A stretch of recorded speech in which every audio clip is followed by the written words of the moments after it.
That, Mr. President, as per Ordinance 2022-475, we are now ready for public comments. Council members are reminded this is our time to hear from the public, and this is not a time for questions, answers, or debate.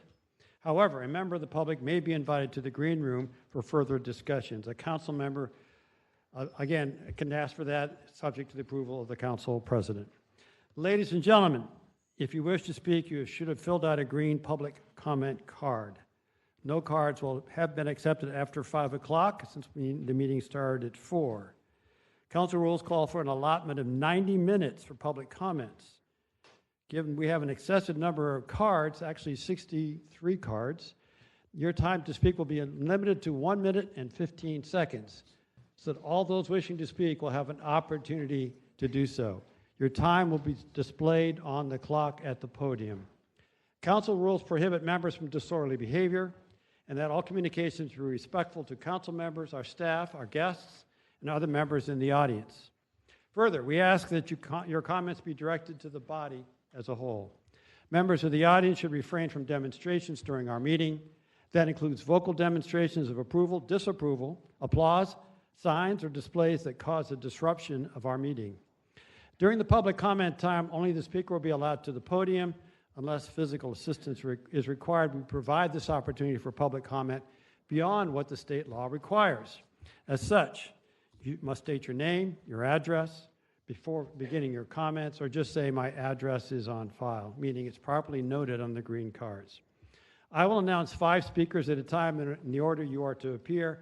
When I call your name, I'm going to ask you to please come down to the front. We have some reserved seats on the front row here for you. Your time will start when you arrive at the podium. We thank you for being here this evening. Legislative Services, please note the start time as 5:15. Our first 5 speakers, James Butler, Coleman Shepard, Justin Fazio, Jenaria Perez, and Wells Todd. I would ask you all please come to the front, and Mr. Butler, please come to the podium. Thank you. I'm not sure how I'm going to shorten this that much, but... Name and address, please, sir. James Butler. I'm in Duval County, 6032 Robbins Circle South. This is about the morgue issue in Brentwood. It's not an issue of fairness. If we want fair, we have to go buy funnel cakes. This is an issue of justice. There's been a concerted effort to force an unwanted commercial property onto the Brentwood neighborhood twice. First, it was a liquor store. Now it's morphed into the city morgue, and it's my understanding that without public planning and hearing and vetting with the Brentwood residents, the building's been finished or being finished. Why Brentwood? Why not Queens Harbor or Epping Forest or Deerwood Country Club? I asked the council members and the mayor, why don't we build a 200-bed morgue in your neighborhood? Better yet, within 3 feet of your house. We'll put a big wall around it, so that should be okay, right? Why Brentwood? Is it because Brentwood is equal, but not as equal as other neighborhoods, like Animal Farm said? Thank you, sir. Next, we have Coleman Shepard.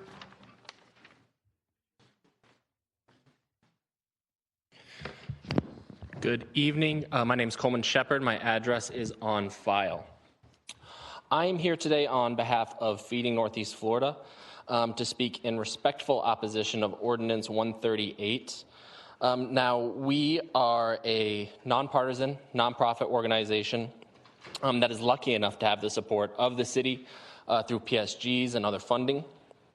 Ordinance 138, should it be passed, would put requirements in place that are in conflict with our contracts with Feeding America and the USDA. We are prohibited from gathering any sort of identification or residency documentation in order to distribute our USDA foods and foods provided by Feeding America. Practically speaking, we have a network of almost 200 local nonprofits that we work with. We serve nearly 97,000 people per day, the bureaucratic bottleneck at our distribution sites that would come with having to identify people and go through the paperwork to make sure that folks are residents would lead us to turning people away and reduce the number of individuals that we can serve. Thank you. Sir. Next, we have Justin Fazio.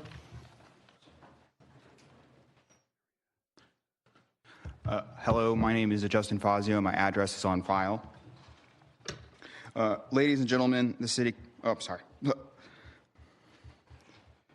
Ladies and gentlemen in City Council, esteemed members and fellow citizens, we gather here today and it's a pivotal moment, a moment that calls upon us to reflect on our values, our compassion, and our commitment to justice. Outside these very doors, people have gathered in protest, raising their voices against injustices that have cast shadows over our communities. They are here to remind us that urgent need to change and to speak out against the actions of ICE that have instilled fear and disrupted countless families. The recent protests in Los Angeles have brought national attention to this issue, shining a light on the suffering experienced by those targeted by aggressive immigration enforcement. These demonstrations are not just isolated events, they reflect a deep-seated frustration that resonates in the cities across our nation, including right here in Jacksonville.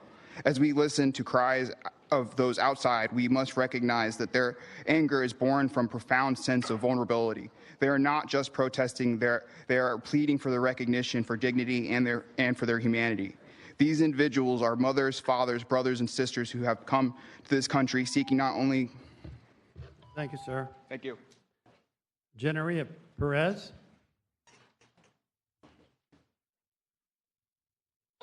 Giannina Perez. Thank you. I'm here as a voter, a mom, and a taxpayer. I urge you to vote no on 25-138. It would disrupt services for children and just put more prohibitive red tape by having mandatory reports. And I came here today as a mom. I don't benefit from this program. I'm just a taxpayer because this just seems like common sense to me. I don't know about other parents, but my kiddo doesn't live in a bubble. She interacts with other children across our parks, across our libraries, across our grocery stores. And as a taxpayer, I want my money to go to all the kids in our community, not just those that our city or our government deems are valuable, because I believe that she is interacting with all those children on a regular basis. And I just believe that I believe caring about these children and the services these children get should be enough. But if that doesn't appeal to you, then our children don't live in bubbles. Who they interact with, their peers matter, and their ability to get the same resources that all our kiddos get impact my child's ability to be a good citizen of Jacksonville at the same time that it impacts those children. So I just really urge you to vote no on this. This feels like common sense to me. So I got off work early and came to tell you that, and hope you just hear me as a mom for those kiddos. Ms. Perez, before you walk away, again, could you just make, Ms. Perez, your address, and just mention that your address is on record? Oh, yes. My address is on record, and it's Marquette Avenue. Thank you. Next, we have Mr. Wells Todd. In the meantime, I want to invite up to the front Denise Scott, Lydia Bell, Teresa Hinson, Andrea Thomas, and Hope McMath. My name is Wells Todd. I'm a member of Take 'em Down Jackson. My address is on file. To the conservative right-wing city council members who are moving to consolidate their power on the city council, you are showing us once again that you don't work for us. You passed a resolution to support the genocide the Zionist government of Israel is carrying out against the Palestinian people, and at present time they are starving an entire population. You support the building of a medical examiner's office and morgue in a predominantly black community across the street from a school, and you did not show up at a town hall meeting to explain why you support that. You're supporting the building of $1 billion jail with prisoners who will be kept there just because they don't have bail money. You refuse to speak out against police violence, whether it be in this chamber, on the streets of Jacksonville, or in the city's jail. You are against the removal of Confederate statues that celebrate the false ideology of white supremacy, and you refuse to hold slumlords accountable for their upkeep of their property. So far, your report card is an F-. Next, we have Denise Scott.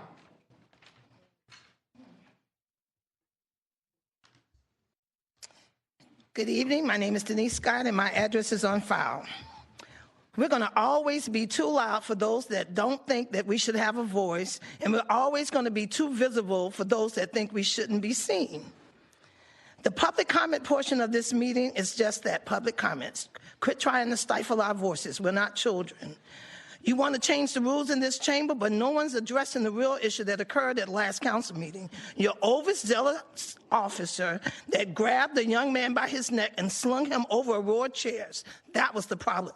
The problem is you don't criticize the office, and that's why they never de-escalate a situation. They always go for overkill. The vice president of this council and council member District 13, you're quick to get on the doggone cameras to let them know about what you think about the officer. But no one has spoken out against that officer, and you still haven't spoken out against those officers that killed that young man back in April.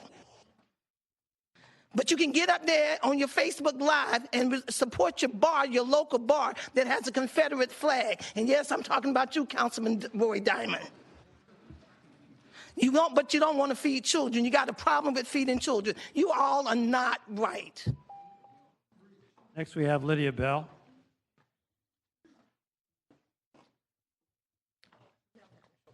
I need these passed out, please. Thank you.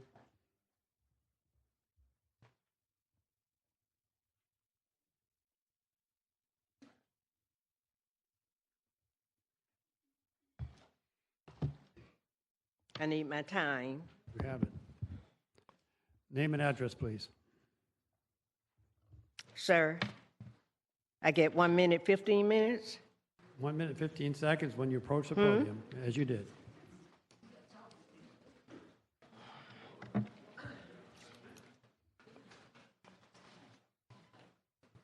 I need one minute, 15 seconds. I made it pretty clear. As soon as you head to the podium and stand at the podium, the clock starts. That's what we I do. can't hear you. We started the clock when you approach the podium, as instructed. I'm watching it. It's 36 seconds.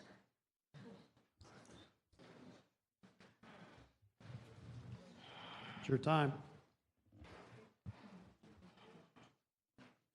Can you reset the time, please? No, ma'am. We have rules here. We said 1 minute and 15 seconds as you approach the It podium. wasn't 1 minute and 15 seconds. It's bad enough we don't get 3 minutes, but it wasn't 1 minute and 15 seconds. Please follow the rules.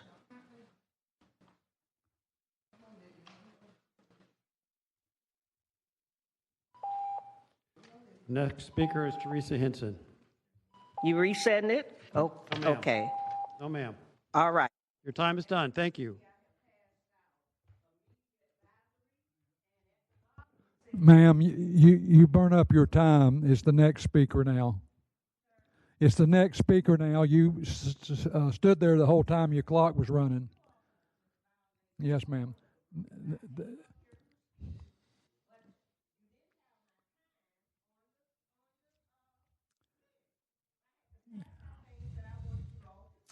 That's part of your time, ma'am. I'll tell you what, if you'll wait to the end after the last speaker, I'll let you come up and give you 1 minute and 15 seconds at the end. No, ma'am. No, ma'am. You don't.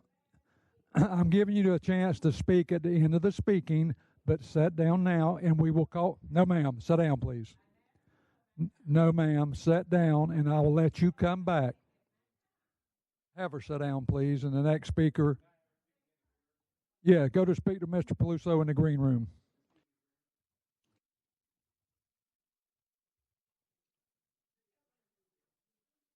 Next, we have Teresa Hinson. Teresa Hinson.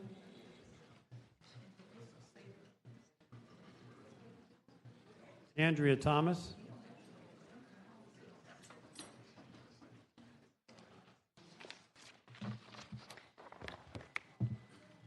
Dehumanization is something I just saw. I'm sorry, ma'am. Your name and address, please. Andrea Thomas, address on file. Thank you.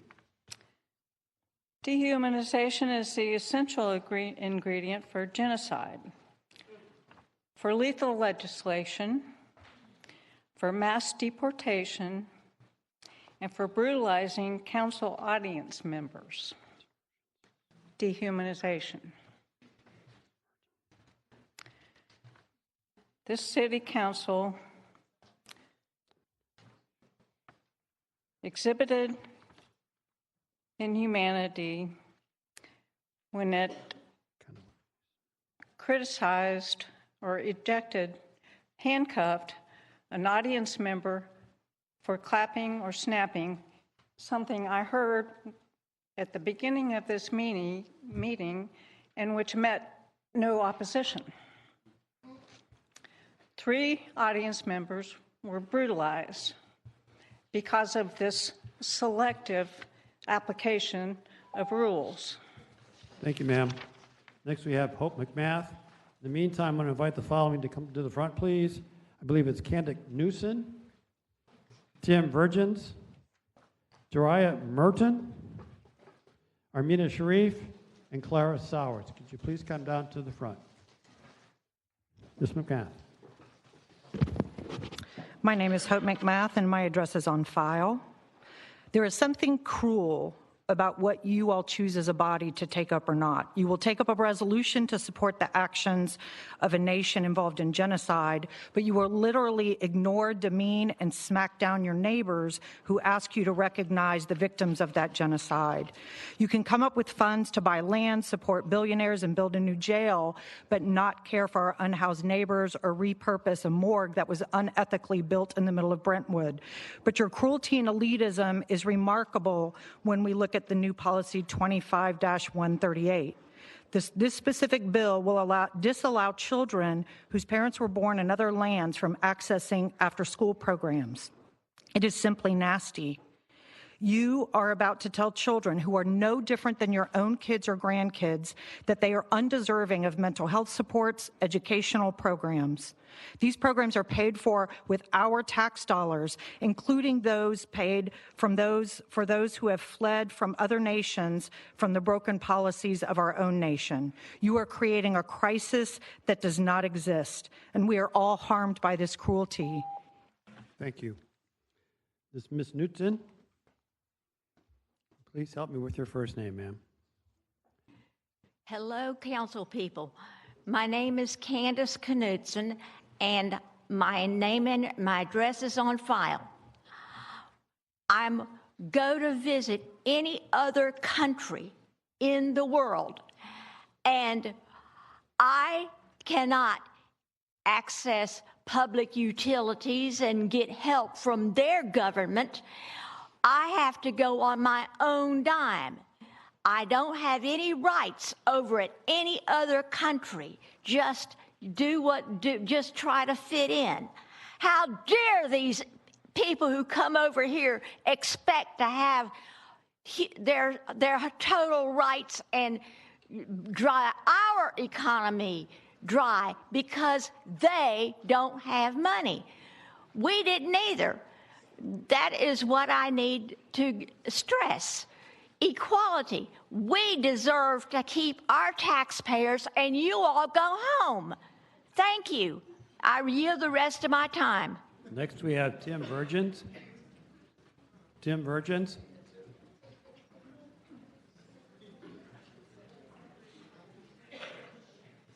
Hi, my name is Tim Virgins. My address is on file, but I live in Mandarin. I am deeply opposed to Ordinance 2025-0138, both to its actual impact and to the malicious and cowardly intent behind it.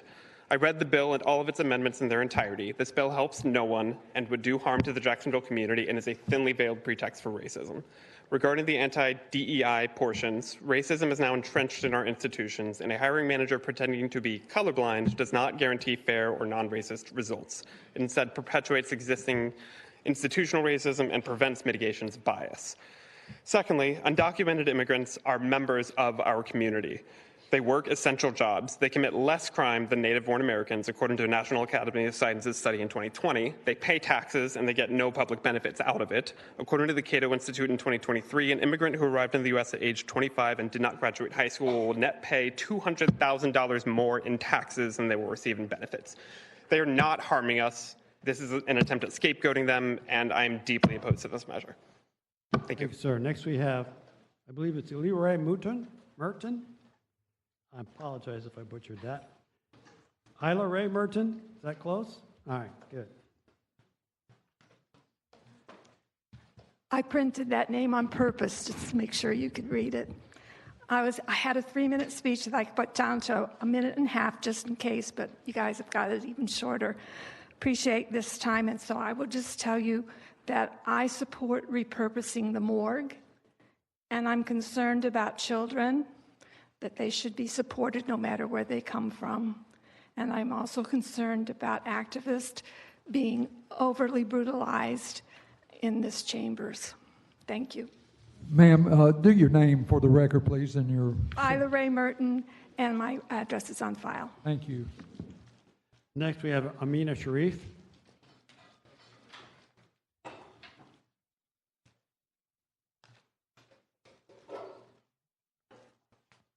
Good evening, Amina Sharif, address is on file. Truth does not attack. Truth lets everyone know that you know, that others know what you've done right or done wrong. You have made decisions that have worked against the very people you have been voted to help. And that's not happening. All right, the police situation where in the, for the public comment, now it's all right for you, the council, to applaud whoever you want to applaud. That does not disrupt this meeting. But for the public comment, if people clap, do their hands like this, they're subject to be arrested. Now, what happened to the young man that the police pulled him by his neck? Common sense would tell you that's not the right way that should have been done. All right, with the Palestine situation, people are not accepting it. Next, we have Clara Sowers. In the meantime, I'm going to invite up to the front Will Williams, Zuri Davis, Joseph Maceo George, I believe it's Maria Martello, and Lindsay Boyer. Go ahead, Ms. Sowers. Good evening. My name is Clara Sowers, and my address is on file. I am here to speak again against 2025-0138. We're not here because of what President Biden did or didn't do at the border. That's a great scapegoat. Our current administration has failed to deport more people than Biden actually did. If we look at the numbers, they don't lie. Just look at the reports. This is about taxpayer dollars, not about legal status. And all the parents pay the taxes to the city. And children, do you really want to go down in history as people that attack children? If you're pro-life, then you need to be consequential to that and support children, no matter where they came from, because they are not less. Thank you. Thank you. Next, we have Will Williams. Will Williams, address on file. I think it's pretty interesting at the beginning of this meeting, we had council members command the audience to clap. Would we have been allowed to boo if we didn't support that whatever aviation deal that you all seem so eager to do? We're the eviction capital of the state.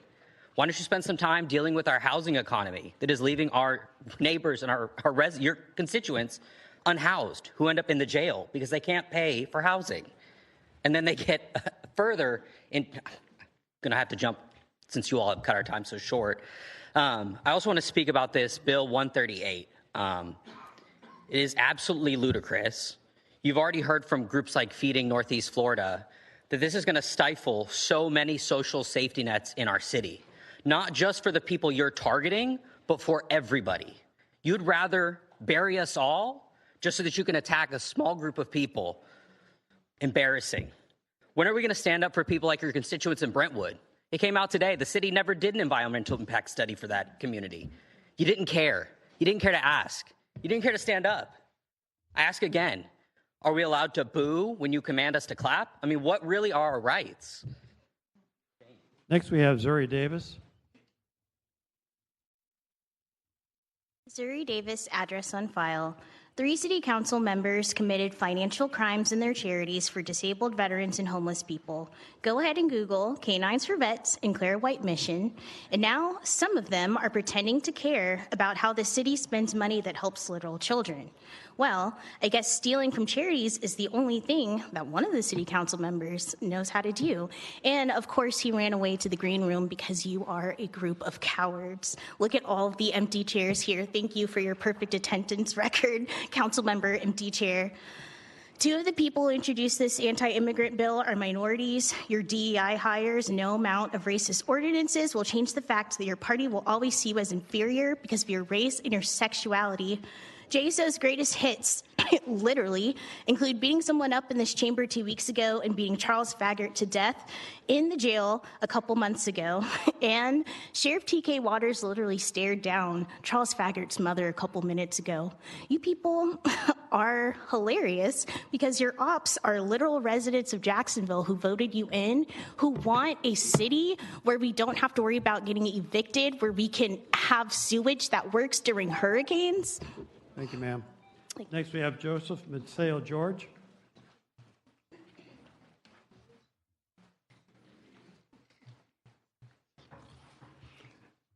Maceo George. My address is on file. I'm with the Brentwood 300. I'm here tonight to address several issues.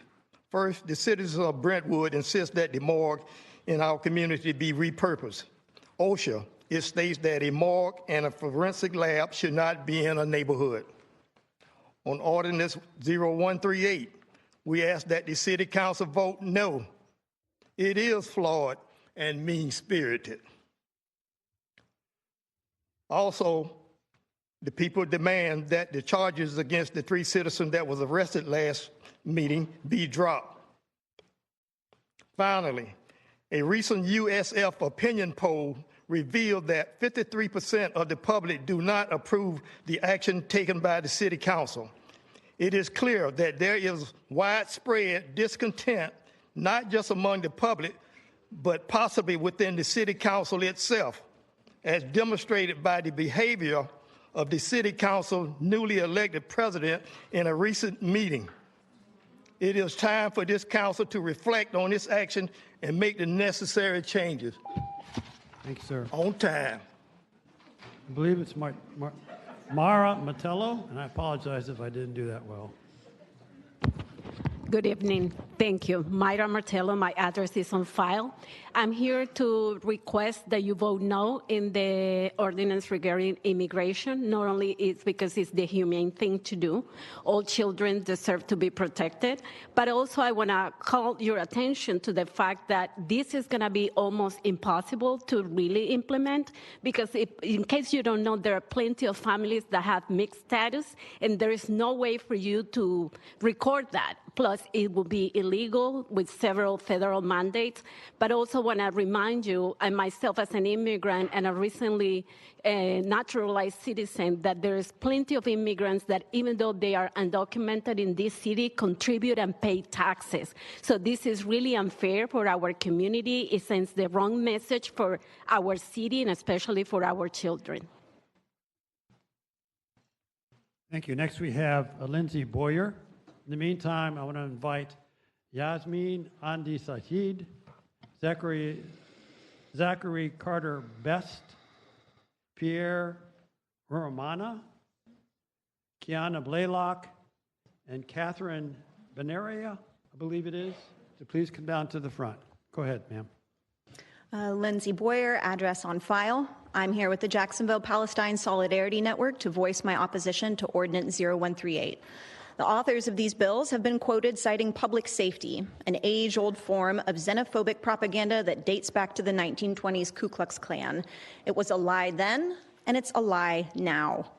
Organizations like Kids Hope Alliance, named in this ordinance as having its funding revoked, serve some of our city's most vulnerable demographics, children with special needs, children moving through the foster care system, and those in the juvenile justice system.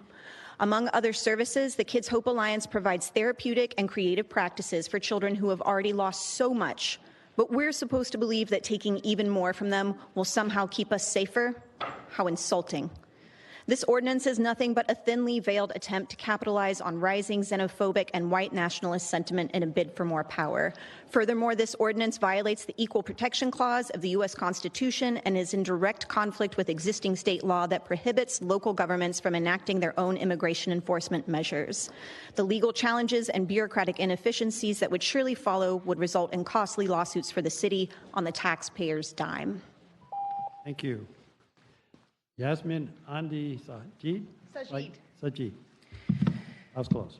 My name is Yasmin Andi Sajid, and I speak to you today as the daughter of Arab Muslim immigrants, as a returning member of this community, and as a human being.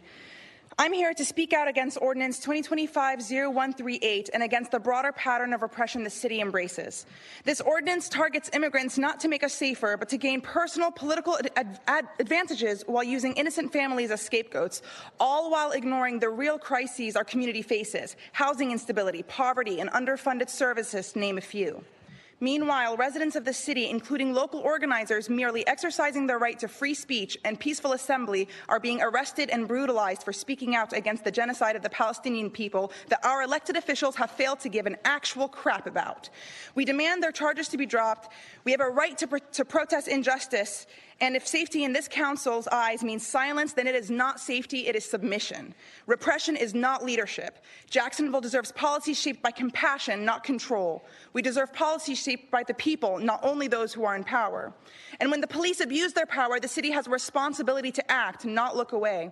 We need systems in place to hold officers accountable, independent oversight, transparency in misconduct investigations, and community input in how policing is done in Jacksonville. Thank you, ma'am. Could your address, please? Oh, 2823 Selma Street. Thank you. Thank you. Next, we have Zachary Carter-Best. Name and address, please. Zachary Carter-Best, address on file. Shame on City Council for not condemning the violence committed in these chambers. We demand you vote no on Ordinance 138, which is designed to further dehumanize our fellow brothers and sisters. I work in special education. I invite you to please consider what's going to happen to the undocumented special ed students. It's perhaps one of the most vulnerable populations. Many require intensive services, and this bill is going to prevent them from accessing those services. You already know people are going to go hungry if this bill passes. I invite you to really sit down and think about the people this is going to affect. They're not just names. They're not just political pawns. These are real people who are vulnerable, many of whom are here because of actions our country has taken abroad. We owe these people that are, again, contributing to our society. They're making us richer.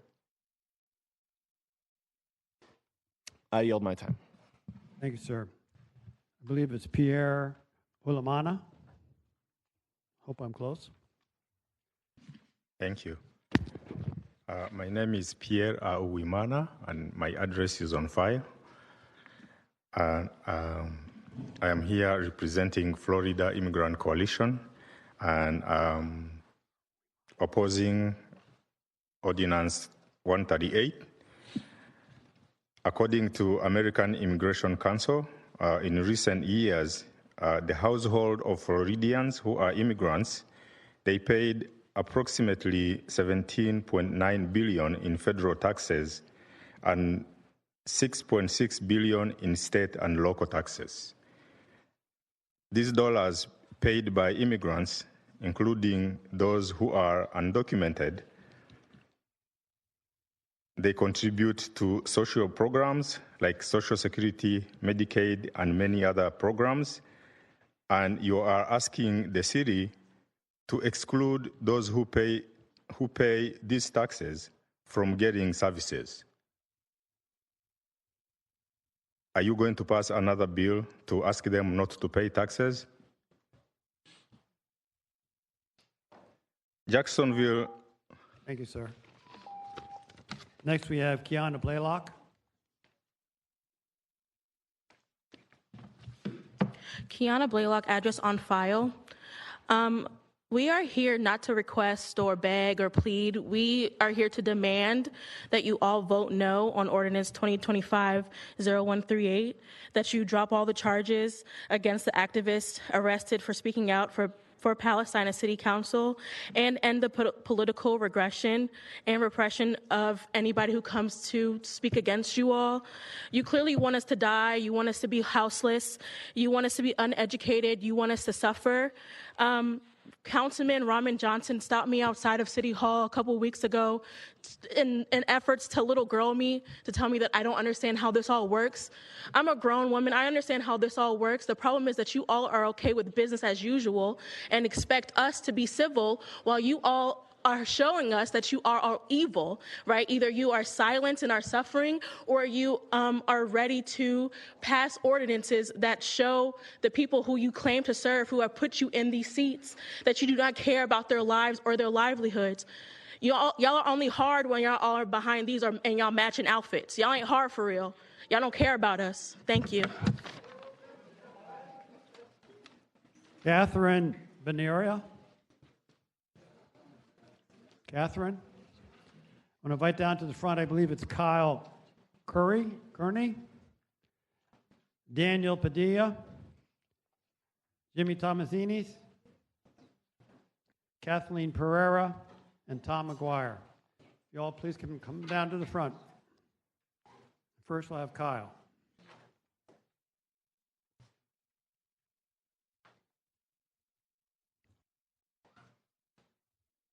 Kyle here?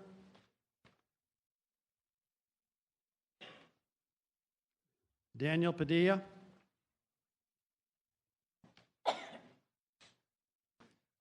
How y'all doing? Daniel Padilla, address on file. I actually moved to the city, bought a home, started a family, grew a business, and I chose Jacksonville. I chose Jacksonville because I saw a lot of promise, I saw a lot of charm in it. However, I work in international urban planning, and in my field, we call Jacksonville a developing city. That's why everyone's so excited about a brand new business, about an expanded academic footprint building. If you signal to new talent, and I'm talking about the immigrants, if you don't reject 0138, you're signaling to the next generation of talent, like myself, that you don't want our ideas, you don't want our businesses, you don't want our families, you don't want our taxes. That's not only regressive, it's counterintuitive. You can't sit up there, be excited about new businesses coming into the area, but not be excited about the people that are going to work in those businesses. You can't turn immigrants like myself, a first-generation immigrant who went to the nation's top university on scholastic scholarships, and all of my colleagues tell us that we aren't good enough because we needed free lunches during our lunchtime.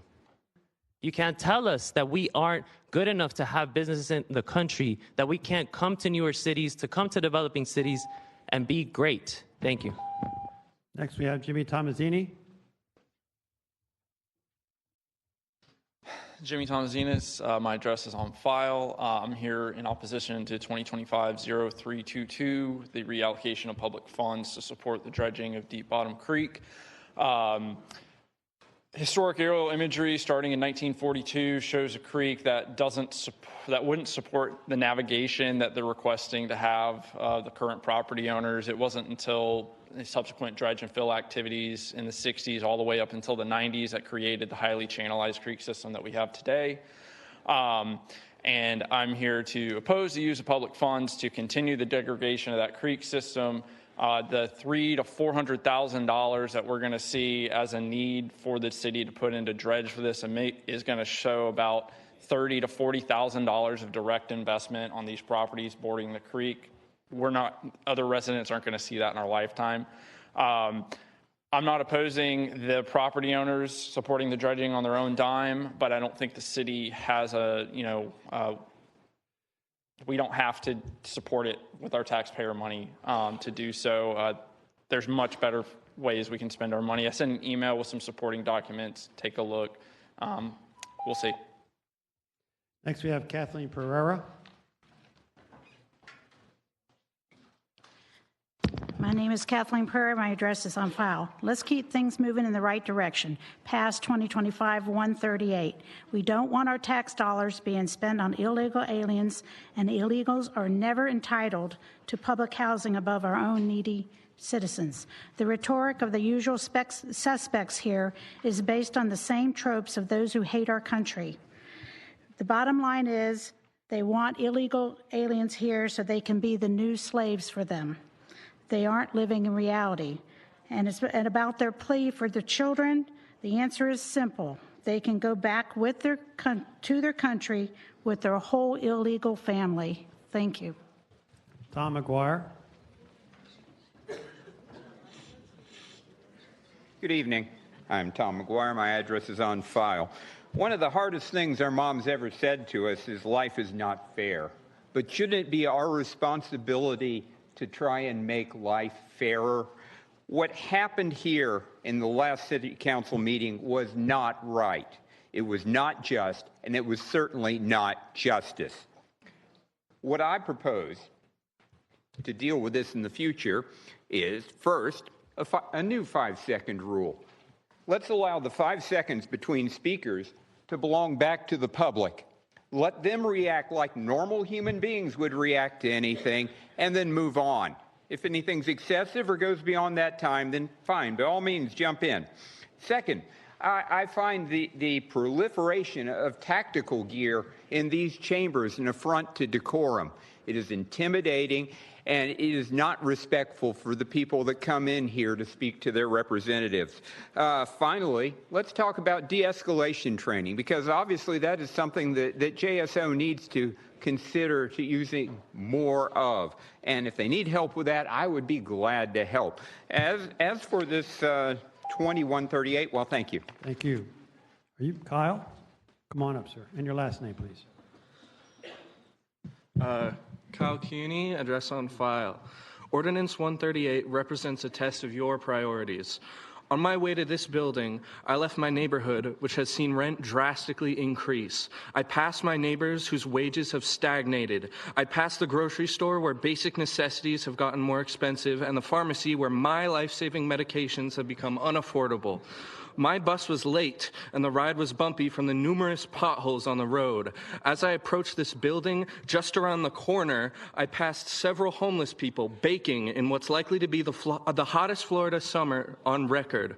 What I see in this ordinance is not a reflection of this city's needs, but an idiotic display of a nonsense culture war which does nothing to improve the lives of our neighbors, our coworkers, or our friends.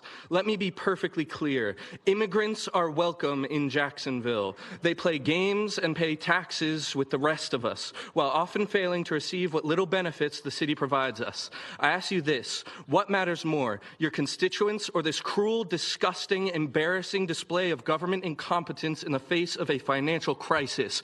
Do not forget who pays your taxes. You should be ashamed of yourselves that this is even up for debate.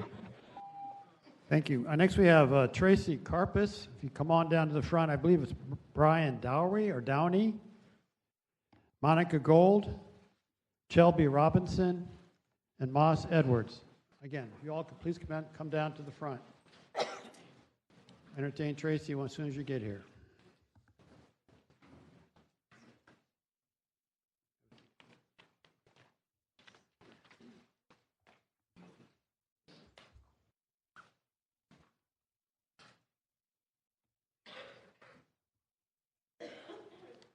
Tracy Karpus.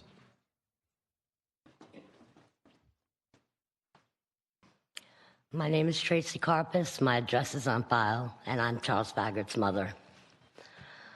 Today marks exactly 2 months since my son was pronounced dead. There needs to be some kind of body cams on the corrections officers in that jail. There also needs to be audio on the cameras in that jail.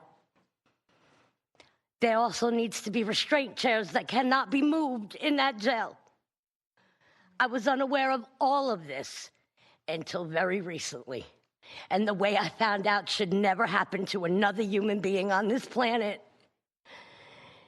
I understand there's an investigation going on, but how hard would it have been to tell me to my face, "I'm so sorry, ma'am, about what happened to your son"? How How hard is that? I yield my time.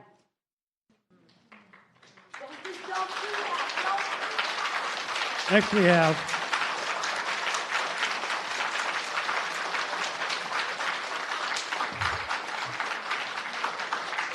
That is your last warning, JSO. If there's any more, remove them. They can watch outside. Next we have Brian, I believe it's Downey. My name is Brian Downey. My address is on file. I would like to speak about body cameras for JSO correctional officers. 5 years ago, during the depositions of Sheriff Mike Williams about the case of Maya Martinez being unlawfully beaten by JSO officers, when asked about body cams, he stated, quote, "I'm in favor of body cam," and that moving forward, quote, "body cameras will be a part of the equation," and that, quote, "we've talked to the city about that," end quotes. Jacksonville Sheriff's Office correctional officers are considered JSO officers, so why are we standing here 5 years after Mike Williams made those comments and still asking for body cameras to be put on all JSO correctional officers? Why do I have to demand body cameras on correctional officers as a form of relief in litigation? If JSO correctional officers wore body cameras, I wouldn't be standing here as a wrongfully convicted felon in the state of Florida. Hundreds of other inmates awaiting their day in court to find out if they were even guilty would not have been beaten by correctional officers, then wrongfully accused of resisting officers because the correctional officers would know that their false incident and RTR reports wouldn't hold up in court. If JSO correction officers wore body cameras, Charles Faggart would still be alive today. Thank you. Next we have Monica Gold.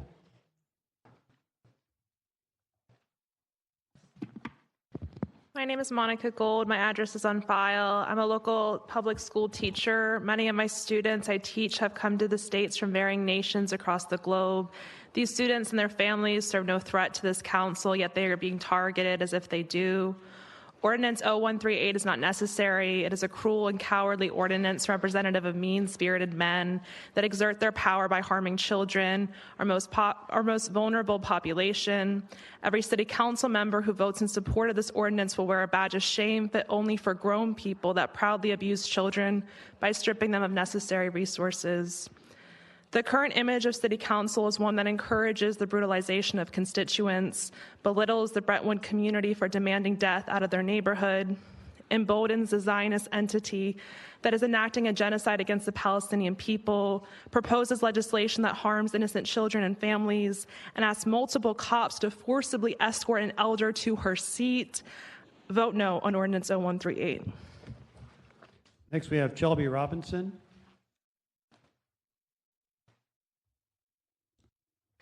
Hi, my name is Shelby Robinson, and my address is on file. I am voicing my opposition for Ordinance 0138, which inhumanely denies social services to taxpayers and their children under the guise of public safety and saving money. The real threats to our safety are a morgue in Brentwood, which poisons our communities, or the fear of speaking out in City Council without being brutalized by police. I don't wish for my tax dollars to be saved by taking from children whose circumstance is only different from mine because I was simply lucky. These are services immigrants paid directly into anyway, and this ordinance will now put further strain on these services for everyone. This bill benefits no one and only seeks to add to your authoritarian portfolio to move up the political ladder. Thank you. Thank you. Next we have Moss Edwards. In the meantime, I'm going to invite the following: Amarilis Sanchez, Vanessa Alvarez, Jason McIntyre, Reverend Madison Hilt, and Jordan Bryant to please come on down to the front. Go ahead, ma'am. My name is Moss Edwards, and my address is on file. I urge you to vote no on 0138 and drop the charges on those 3 individuals you seem so mad at for making a ruckus. As you can tell, Jacksonville is angry. Jacksonville is angry at your constant posturing to the Trump administration, and you are paid to do what is right for the residents of Jacksonville, not for Trump, not for white supremacists, and certainly not for your own selfish interests. Ordinance 0138 is a direct attack on Jacksonville residents who have done nothing but search for a better life in a country they thought was safe. 0138 is extremely hurtful to our community and disgraceful, especially when you have better things to worry about and spend money on. You're so focused on saying immigrants are bad for our city when really you should be pointing fingers at yourself. Who is responsible for fixing our failing infrastructure, on making our schools have enough funding, on building and more shelters and programs for our homeless neighbors? That's you all. And yet, on the way here, I saw dozens of homeless folk and drove through numerous potholes. In addition, you're literally attacking us physically in the case of Dragon, Leah, and Connor. And it's crazy how badly you want us to be silent. One of them was literally thrown across the room and body slammed, and you all are still mad at us? That's crazy. Next, we have Amarila Sanchez. Good afternoon. My name is Amarilis Sanchez, and my address is on file. Today, I am here to demand that this council votes no on Ordinance 2025-0138, that it drops all of the charges against the 3 activists who were arrested during the last meeting on May 27th, and to end the political repression of immigrant, Black, and pro-Palestine organizers in our city. Jacksonville is a port city. I'm sure you are all aware of that. It is a global city. What puts us on the map is the movement of people and goods through our city. Our population is internationally connected. This is what makes Jacksonville interesting. And you're creating conditions that makes it impossible for this city to grow and for its population to exist here. You think you're targeting outsiders, but you're targeting family members, workers, neighbors, community members, and residents of this city. You're injuring the very fabric of this city, and the consequences will continue for generations on. And this ordinance includes a lot of very harmful and backwards movement that fellow comrades have already talked about.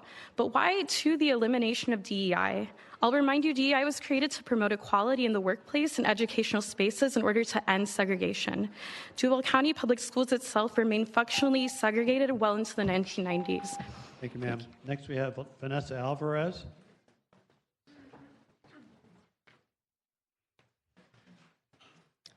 Vanessa Alvarez with the Jacksonville Immigrant Rights Alliance. My address is on file. I'm here to condemn this council's relentless attacks on Jacksonville's most vulnerable, from immigrants to protesters to Black and white residents left to die under your watch.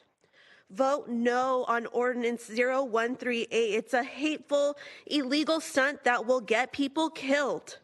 While you ignore the real crises here in Jacksonville, slumlords, homelessness, and the fact that Charles Faggart was beaten to death in the custody of JSO, and this council continues to do nothing. Many of you are not leaders. You're cowards. You arrest activists for demanding a free Palestine. You destroy Black neighborhoods, and now you're copying Trump's cruelty to terrorize children. Shame on you. We see through you. You'd rather jail protesters, deport parents, and let killers with badges walk free than lift a finger for our city, for affordable housing, and for safer streets. Jacksonville is sick of your hypocrisy. Jason McIntyre. Howdy, I'm Jason McIntyre. My address is on file. So the thing I've noticed about Jacksonville is I'm having a hard time telling exactly what the difference is between our city and Beijing, China, that is Red China. If we want to say that we are different from an authoritarian country that does not respect the freedom of speech, then we got to do something about it, folks. We can't have police officers throwing people around in city council meetings. That's what they do over there. That's not what we do here. If we want to be a democratic country, if we want to respect our First Amendment rights, then we have to actually respect them. We can't brutalize people for speaking out. My second thing, Ordinance 138, those are the folks that are building all of our houses. They work in our kitchens. They are running our economy, doing the jobs that other people aren't going to do. And I'm just saying, they deserve to get services, because what are we doing if we can't help other folks that are putting our country together? Anyway, that's all I got to say. Appreciate it. Thank you, sir. Next, we have Reverend Madison Hilt.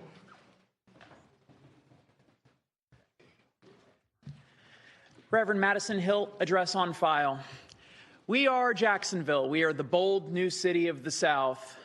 These ideas that y'all have been presenting may be bold, but they sure as heck ain't new. It hurts my heart to see so many people that share my religion go so against the words of Jesus. Jesus said to love the immigrant. And here we are trying to take away services from undocumented people. Something that y'all might not know from the caller, I used to work in government. I worked for Clay County for 8 years. And guess what I found out working in Clay County? If you put ridiculous stipulations like this on a government contract, people just aren't going to use the money. They're not going to apply because they don't want to drive away the people that they're serving. You're going to take away services from everybody. Why focus on these identity politics issues and issues that don't need to be addressed instead of focusing on things that people are dealing with in the public? I have so many members of my church that are struggling with housing affordability. Why can't we address that instead? Have mercy. Please have mercy. Thank you. Next we have Jordan Bryant. In the meantime, I'm going to invite up to the front Ryan Moran, Monica Martinez, Samuel Hunter, Dina Zachariah, and Dan Lip. Go ahead.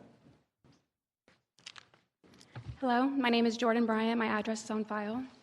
I'm here representing the Florida Bar as well as all of us humans. Now, I was informed that 1038 provides funds for JSO members to have mobile fingerprinting devices that they can use at their will. Now, I didn't know if that was something you guys would actually do, so I went to the text to see, and the text is, of course, ambiguous. There's not a lot of words there. That makes this proposal against the Florida Constitution. Now, some of these words I do recognize: diversity, equity. These are race-based terms. There's alien status as well. That subjects this to the federal equal protection suspect class of strict scrutiny. This will not pass the test because it is not necessary. This is unconstitutional federally and for the state. And so I ask you, why are you all afraid of diversity? Isn't this Jacksonville, Florida? Thank you. Thank you. Next we have Ryan Moran.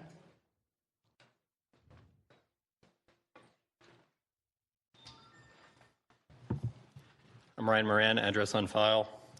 Here to speak in opposition to Bill 0138. Immigrants have built this community. Immigrants will always be in this community.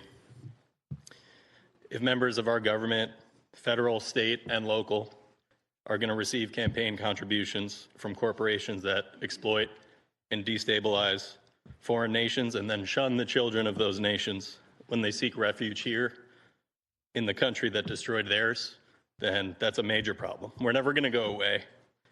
As long as this council actively makes our city more hostile to immigrants and stands idly by while a morgue is being built across the street from a school in a black neighborhood, and stands idly by while a genocide is being conducted with our tax dollars, we'll be here every opportunity we can, because we're on the side of humanity and compassion, and this council is not. Monica Martinez.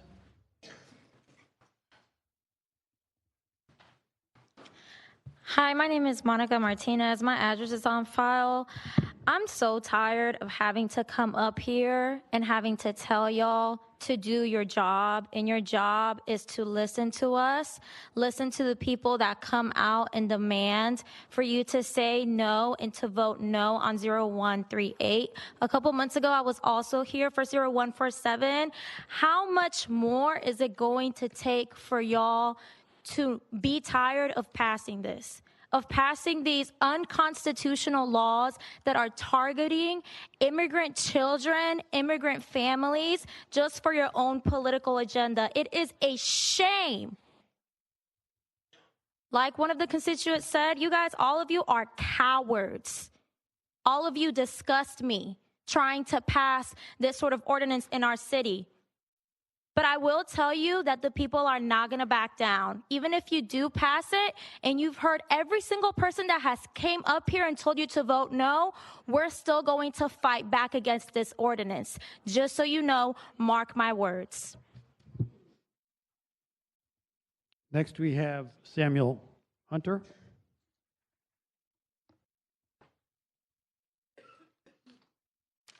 Samuel Hunter, address on file. Vote no on 0138, pass a ceasefire resolution for Palestine, justice for Charles Faggart, who was brutally beaten to death by Jacksonville correctional officers and dropped the charges on Connor, Leah, and Dragon.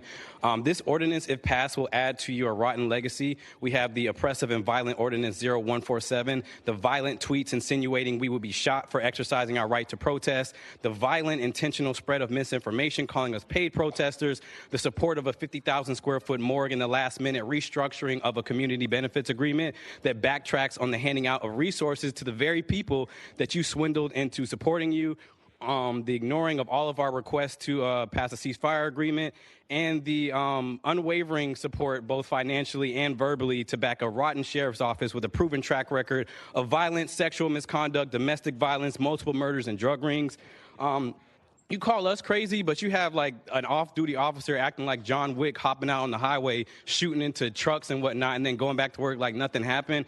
I mean, it won't be long until this city's on a national stage for all the wrong reasons, and you will be at the forefront of it. And no matter who remains in those seats, you will continue to see our faces and hear our voices. Thank you. Next, we have Dina Zakaria.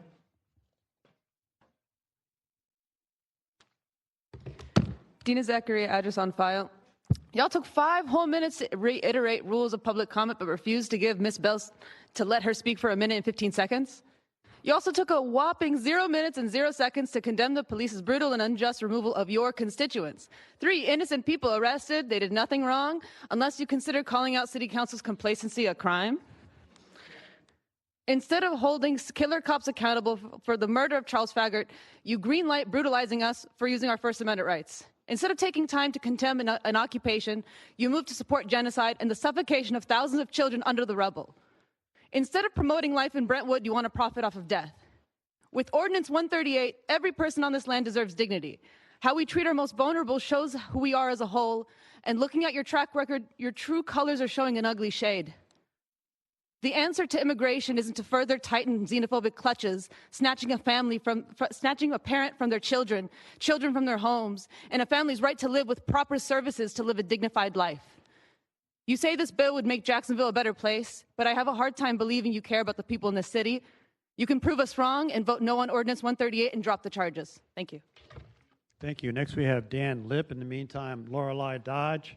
I believe it's Randolph Alphin, Juliana Brazil, Maria Garcia, and Jay Gonzalo Klanik. Please come on down to the front. Go ahead, sir. Hi there, my name is Dan Lipp. My address is on file. Dragon says hello. I'm going to speak today about 0138 really quickly from a different perspective. I try to bring a different perspective every time I come to see y'all, which is way too often because y'all are trying to do stuff wrong. 0138 directly impacts farmers. Have you looked past the initial grant? A lot of these grants are for foods. One of the most efficient ways we can use government dollars is to buy food, because food is improperly priced too high because of implications of the government. So the government could take that on by buying more food through programs like these grants, which will no longer function, because if you accidentally give a hot dog to the wrong kid, you lose your grant.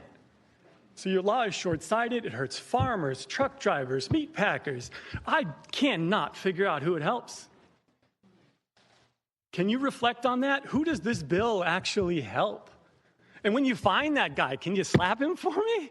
He's a real prick. For the rest of us, remember, justice for Charles Faggart, no morgue in Brentwood, do things right. I believe in you guys. Next, we have Lorelei Dodge.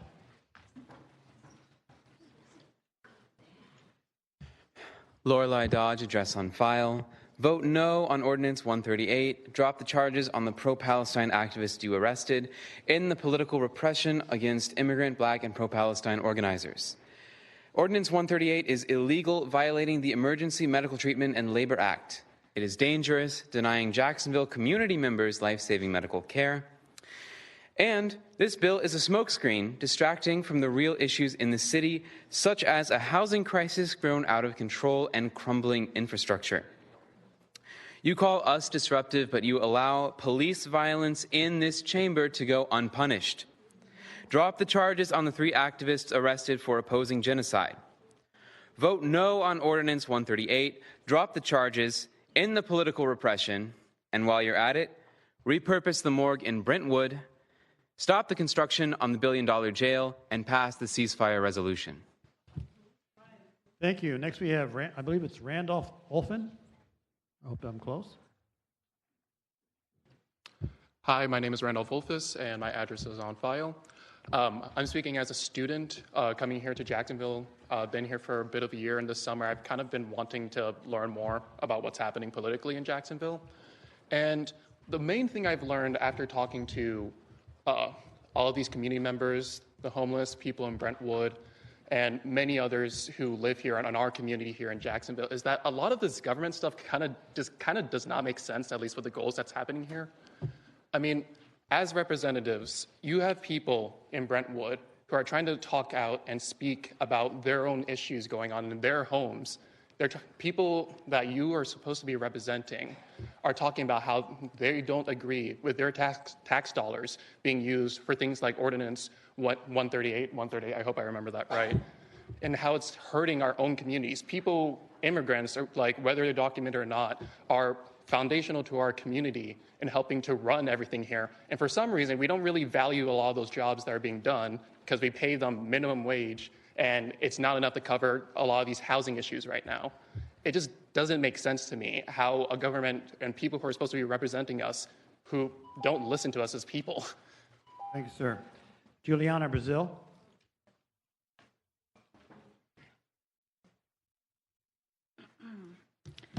Good evening. My name is Juliana Brazil. My address is on file.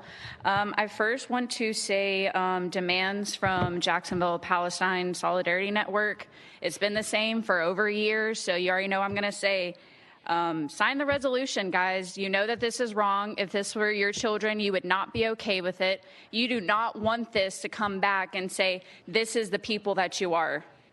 You cannot just ignore this genocide. We are here. We are not going away. Also, please drop the charge. Not please. You're dropping the charges against 3 organizers. One that was brutalized. I have no understanding of how we're okay with people just getting pulled by the neck because they had a reflex. Because we have the videos, but, you know, News for Jacks want to run a different story. Anyway, also, we want 0138 no. Okay, you guys know this is wrong as well. Your constituents have been saying this for months and months and months. Support the immigrants in Jacksonville. Stop ignoring them and stop being so hateful. Where's your humanity? Half of you guys have been in and out of this meeting all afternoon. You should be ashamed of yourselves. Shame. Thank you. Next we have Maria Garcia. City Council, you have received a handout of the human cost of Ordinance 0138. Sorry, ma'am. Your name and address, please. My name is Maria Garcia. I'm representing the Jacksonville Immigrant Rights Alliance, and my address is on file. There's a couple things that are not clicking for some council members here. The emergency medical, or excuse me, the EMTALA, okay? Because y'all don't know about it either. Y'all were trying to talk about HIPAA. Federal law states you must provide emergency services for anyone, regardless of where they come from or their ability to pay, okay? Different than HIPAA. Another thing, your job is not to be a copy of the president passing federal legislation, okay? Another thing, illegal immigrants, or excuse me, undocumented immigrants are federally barred from accessing public housing. Undocumented immigrants did not give 40% of the budget to JSO. Undocumented immigrants did not make the Public Works Department have to fight for scraps, so we got a 2-year ticket waiting on my jacks. Undocumented immigrants didn't ignore the potholes. Undocumented immigrants didn't do anything. That's y'all refusing to do your job because you want to play political stunts with people's lives. Shame on you. Next we have, I believe it's Jay Gonzalo-Kleinick. In the meantime, Etta Etlinger, Alejandro Franzella, Nathan Alexander, John Nooney, and Simone Leung. Please come on down to the front. Go ahead, sir. My name is Jonathan Gonzalo Kleinig, zip code 32205. My address is on file. I'm here with the Jacksonville Immigrant Rights Alliance demanding that you vote no on Ordinance 0138. It invites the same lawsuits the 0147 and similar state legislation does, while paying no mind to federally protected rights to all, even the undocumented, like emergency care or public education via Playa v. Doe. It distracts from your complicity in genocide, providing answers to a grieving mother who just spoke here earlier, or the housing crisis, which recent polls show that it is the #1 concern of Jack's residents. It scares all immigrants away from reporting crime when we demonize and scapegoat immigrants in our communities. It harms workers, those in poverty, families, and children via the collective punishment of this ordinance, attacking the public services that benefit the citizens you claim to be protecting. And also the principle of protecting taxpayers is unfounded here. Undocumented immigrants are taxpayers. You do not need a social security number to pay taxes. The IRS specifically provides an individual tax identification number for the purposes of undocumented immigrants paying taxes. And it's in such a large majority and percentage of undocumented immigrants that even ICE agrees with this based on their agreements and with the IRS to attain information on ITIN users. Thank you, sir. Etta Etlinger. Etta Etlinger, address on file. I just want to note there's 19 city council members, and I think I only count 9 tonight, maybe. There are 19 of you. And I'm curious if that's a quorum, maybe I'm mistaken, and how you're taking votes if there's only 9 of you present. I'm a little confused. But I didn't want to speak about that. I wanted to make a proposal that you add to your rules. One is that while public comment is going on, that you don't check your emails, text, shop, or whatever else you might be doing when people are speaking, that you don't go into the hallway, as we have seen done in the past, and get on social media while public comment is going on and commenting on what's going on inside of City Council, that you respond to the speakers and not send them into the green room so that we can hear what you have to say, so that unlike last meeting, you don't have the police hovering and intimidating, standing over people. Thank you, ma'am. Alejandro Venezuela.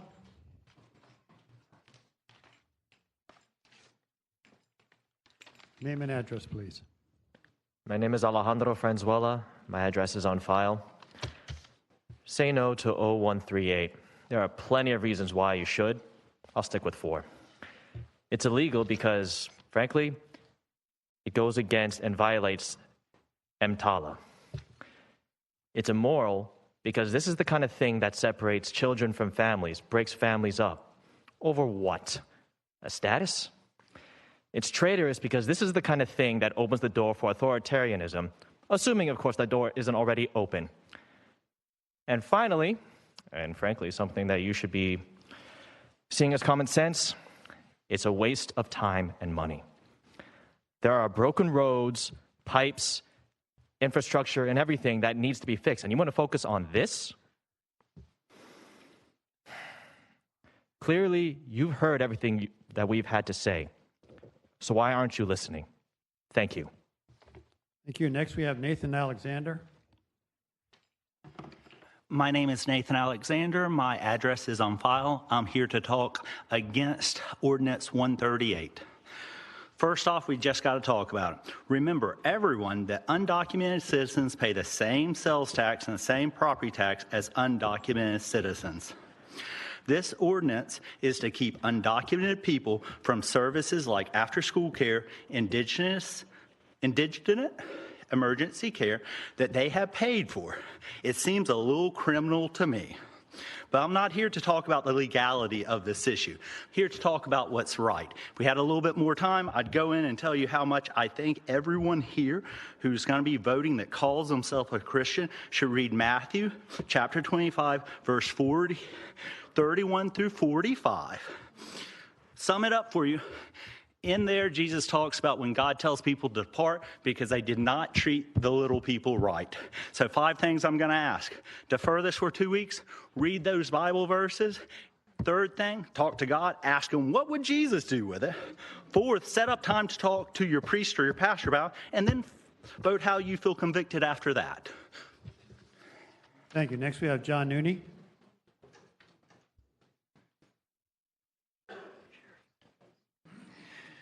Hello, I am John, philanthropic, resiliency, jelly roll, intangible, good boy, Noonie. Ocho Tres, Cinco Seis, Bascom Road, Jacksonville, Florida, 32216, City Council District 4, CPAC 3, School Board District 3.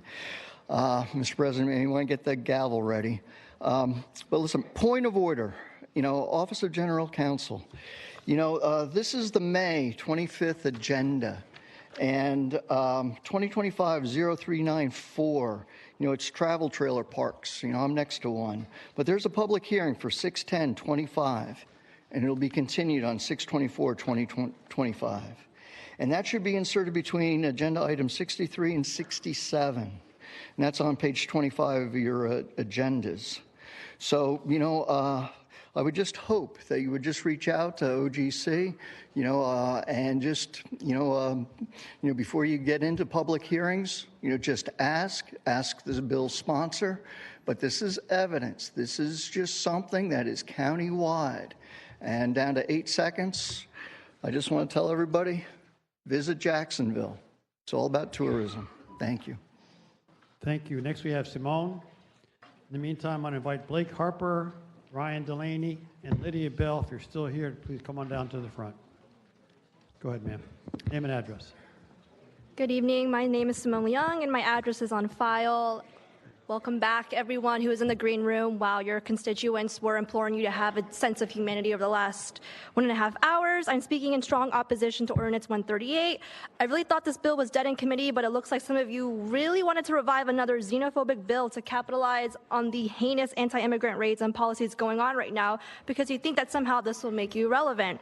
Nothing about this bill improves the lives of Jacksonville residents. Are you really lying in bed at night thinking about, I really wish children would be barred from accessing meals or after-school programs, which is what this bill does by denying these children from accessing services funded by city grants.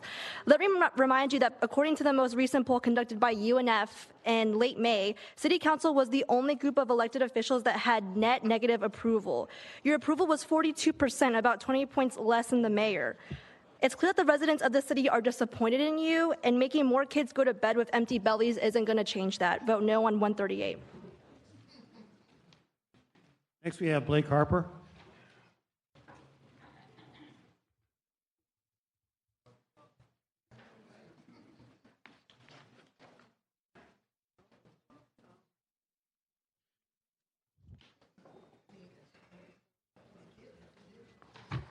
My name is Blake Harper, information on file. I want to make 2 points tonight about 0138. The reason we don't have a problem here in Florida is because of this man right here, TK Waters, and Ron DeSantis. We are a city and a state of laws, and they enforce them. Another reason that we don't understand what the problem is because Joe Biden, through the strategy of bringing in the 21 million people, has hidden all the facts to it. And finally, the fact is that we have a media that has distorted all the facts and and hidden the relevant facts. That's the first part. Now, I'm going to engage in a moment of personally directed speech under the Constitution.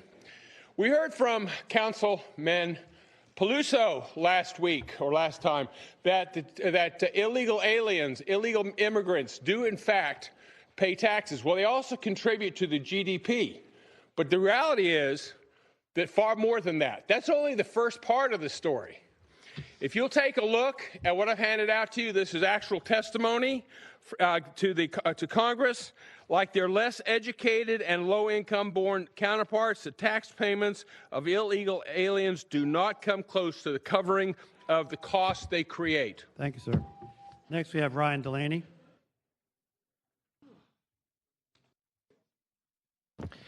Ryan Delaney, address on file.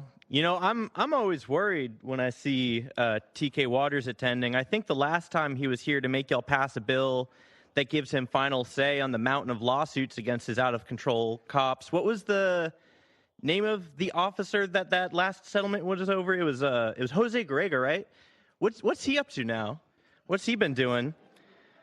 I think that was the pedophile that was on the force for 2 weeks after TK found out, right? Police in this city are out of control, and y'all can't grow a spine to do anything about it. Those cops are a stain on this city. The way y'all sicked them on community members last meeting for clapping, are you serious? You think the people of this city are with that? You think they're with this new jail, your support for genocide, this nasty bill to attack immigrants? The people of Jacksonville aren't going to roll over and take it when you come for us. You need to do the right thing. You need to vote no on 0138. You need to drop the charges against those community members, and you need to pass the ceasefire that we wrote for you. Next we have Lydia Bell.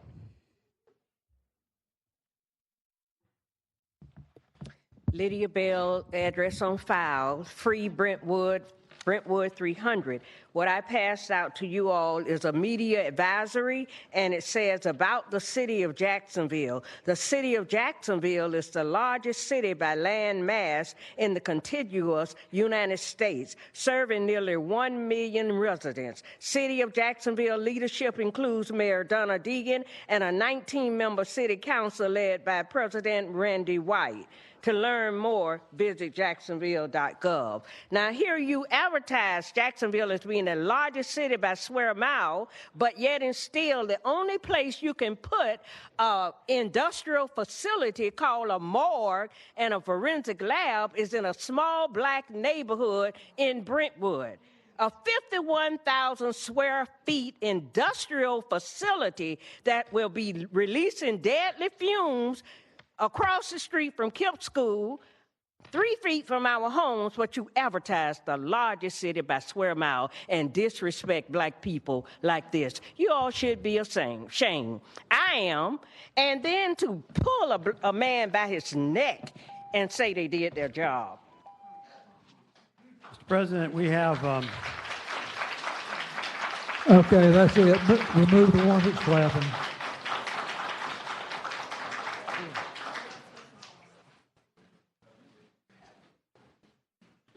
President, we've got a number of cards of people who do not wish to speak.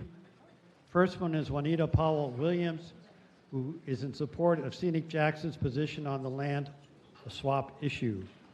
The rest of these cards support Justice for Charles and do not support 0138.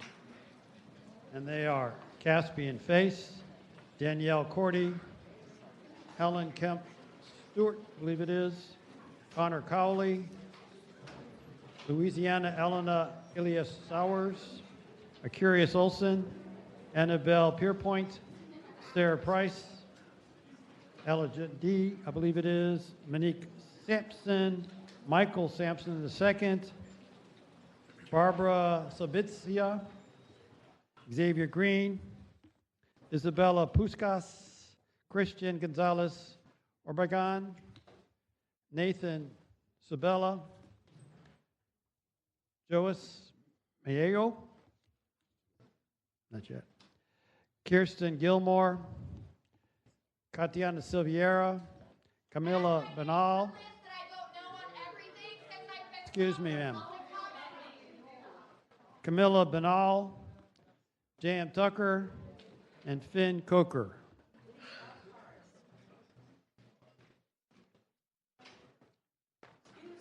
Yes, Mr. President, that concludes our public comment. Where? Come on up, because you always speak, so we don't have it, but we'll let you came in after 5 o'clock. You can't. Sorry, ma'am. You was after 5 o'clock. Excuse me, sir. Your cards were submitted after 5 o'clock. We won't accept them after 5. Sorry. I need to see the card. I was here for 4:45. My name is Tony Langos. Address is on file.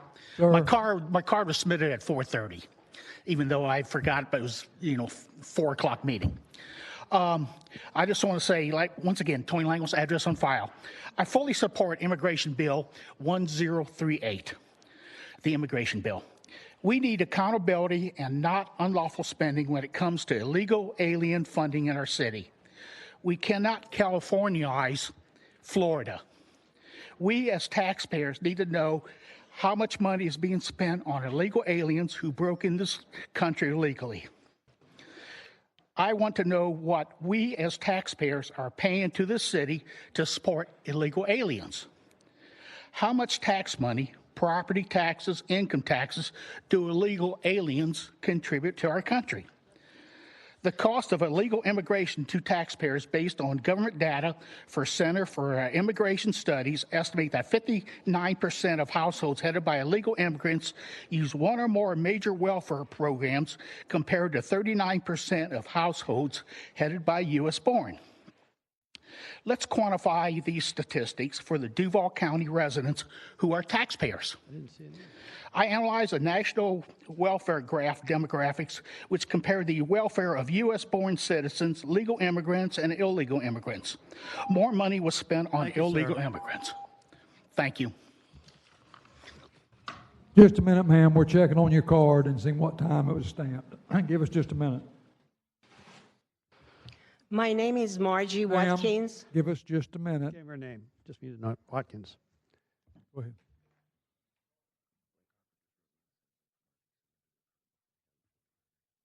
Go ahead, ma'am. Watkins, and my address is on file. I'm a legally immigrant from Iran. My parents came here. We lost our country to Democrat Party of Carter. My son got killed before he gets here. We are all legally here. We worked. We have so much stumbles. We lost money. We got sickness. We got cancer. We don't get Zippo from anyone. No food stamps. We have to struggle, but we don't have poor mouth. We put smile. We come and we help our neighbors. Come and see how many people I have fed in 23 years in Arlington. 12,800. I will tell you the name of churches that they help me. I distribute myself to the houses.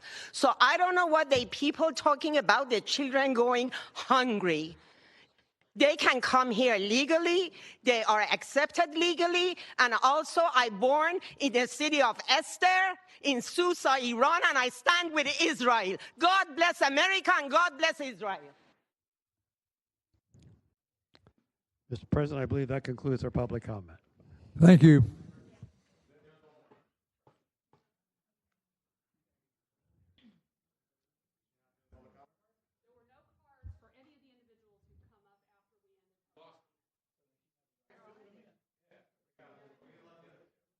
Go ahead, ma'am, and no one else. You're the last speaker. Good evening. My name is Jeannie Martinez, and I did. Yeah, I think you pushed the microphone button. I think you cut the microphone off. Bring the microphone back on. I think you hit it off. You can give her a minute and whatever it was back. Go ahead. Okay, I apologize. My name is Jeannie Martinez. I did submit a public comment card, and my address is on file.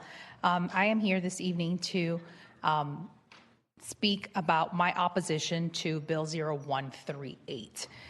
This bill, I am here as a mom, as a person, as a resident, as a citizen. I live here in Jacksonville, and I've lived here for 3.5 years, and I am just appalled by the kind of things that I hear us discussing. This bill helps no one, helps absolutely no one. Discussing it to this magnitude so many times is a complete waste of time. In fact, if you all were to vote for this bill and pass this bill, I'm having a difficult time seeing how this doesn't turn this city into a public bully. Taking taxpayer dollars, because illegal immigrants, undocumented immigrants, everyone pays taxes. And now you are taking their money but not helping them. And specifically for this bill, we are talking about children, attacking children and taking away their services. How dare you? Mr. President, I have to offer an apology to those three speakers. I did have their cards underneath a pile of... That's the first mistake you've made all year, sir. So it's okay. Well, I've got a few more here. Alyssa Arroyo and Caroline Schultz. Again, my apologies for missing those cards. They're hiding in my pile of paper over here. Two's enough. Two's enough. Mr. President. Additional public hearing, 6/24/25. Mr. President, next up is the rest of our third reading ordinances. We've already taken up the resolution. So let's move on to page 39, item number 95, 2025. 138. I'm sorry, number 96, 2025-138. I understand Mr. Carlucci has a floor amendment.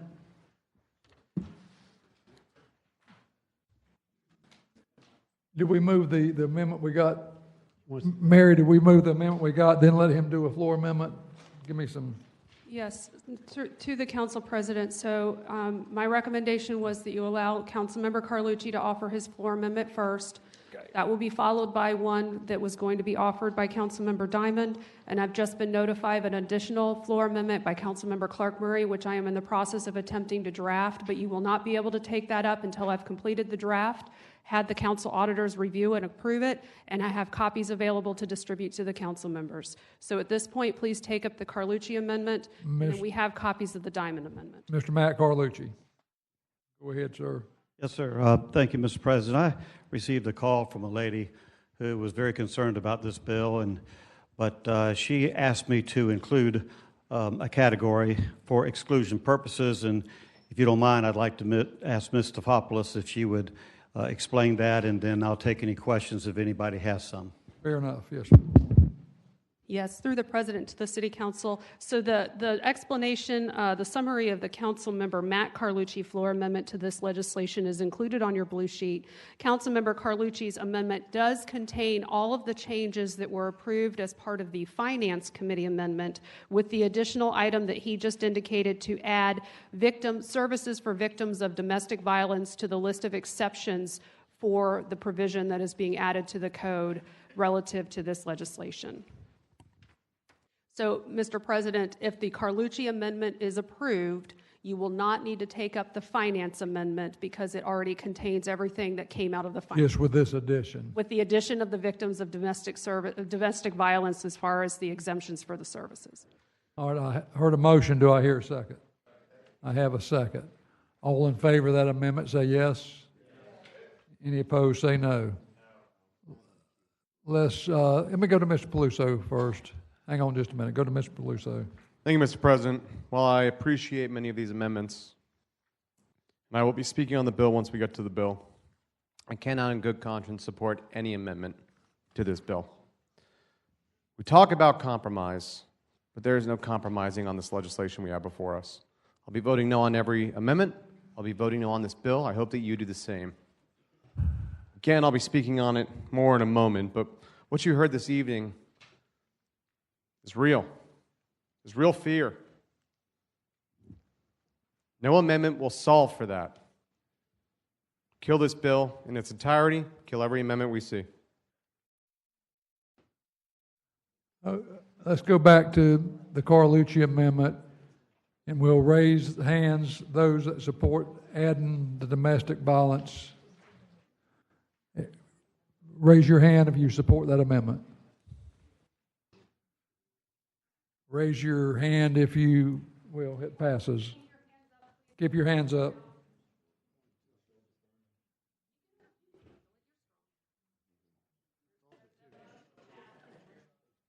Okay, the Carlucci amendment passes, which now we don't have to take it to Finance Committee. Okay. Now we'll move to the Diamond amendment. Mr. Diamond. Mr. President, can I speak on the bill and just offer my amendment, and then I can sit down for the rest of the time? Sure. All right, thank you. All right, the purpose of this bill, despite what you may have heard from some of our colleagues, is to answer a crisis that already exists, one that no one in this room created. The last federal administration let the border be wide open, and 20 million undocumented immigrants came into America, illegal immigrants came into America, putting the onus on cities and states like ours to respond. And that's what this bill does. This is a response to a crisis created by the Biden administration by having an open border. I didn't want to write this bill. No one wanted to have to write this bill or to debate it or have to deal with people calling us terrible things, but we were required to do it because we have to make a choice. Are we a nation of laws or are we a nation of anarchy? Are we Jacksonville or are we Los Angeles? Are we Florida or are we California? Are we going to be a place that says that we are going to follow the rule of law, or are we going to be a sanctuary city? That is the purpose of this bill. It does three things, and I'll introduce my amendment. First thing it does is it says we need an actual report of what's going on with our city taxpayers. No one here knows how much money we spend on illegal immigrants in Jacksonville. No one can answer that question because no one asked the question. This says to the mayor by June 30th, she needs to start answering some of these questions. I am under no illusions that the mayor is going to do a really diligent, good job on this. I'm sure we'll get a bunch of half-baked answers and we'll have to push again, but that's fine. We need to start answering these questions. The second thing it does, it says, I want to make sure when we are taking state and federal money that we are following state and federal anti-discrimination laws. And what does that mean? That we are not practicing DEI here in Jacksonville, spending it against state and federal law. And the third thing it does, it says we're not going to spend money, your taxpayer money, on illegal immigrant services. And then my colleagues looked at this bill and said, Rory, there's a bunch of stuff in here that we like, and there's some things that give us a little bit of stomach problems. And so I listened, and we went through and we made several exceptions. I did this so we could get the bill through the process. Didn't want to change the bill at all, but I accepted the fact that we needed, for example, exempt KJ for a year. Everyone who said that we're going to have issues with children, that's a lie. We just passed an amendment that says we're exempting KJ for a year.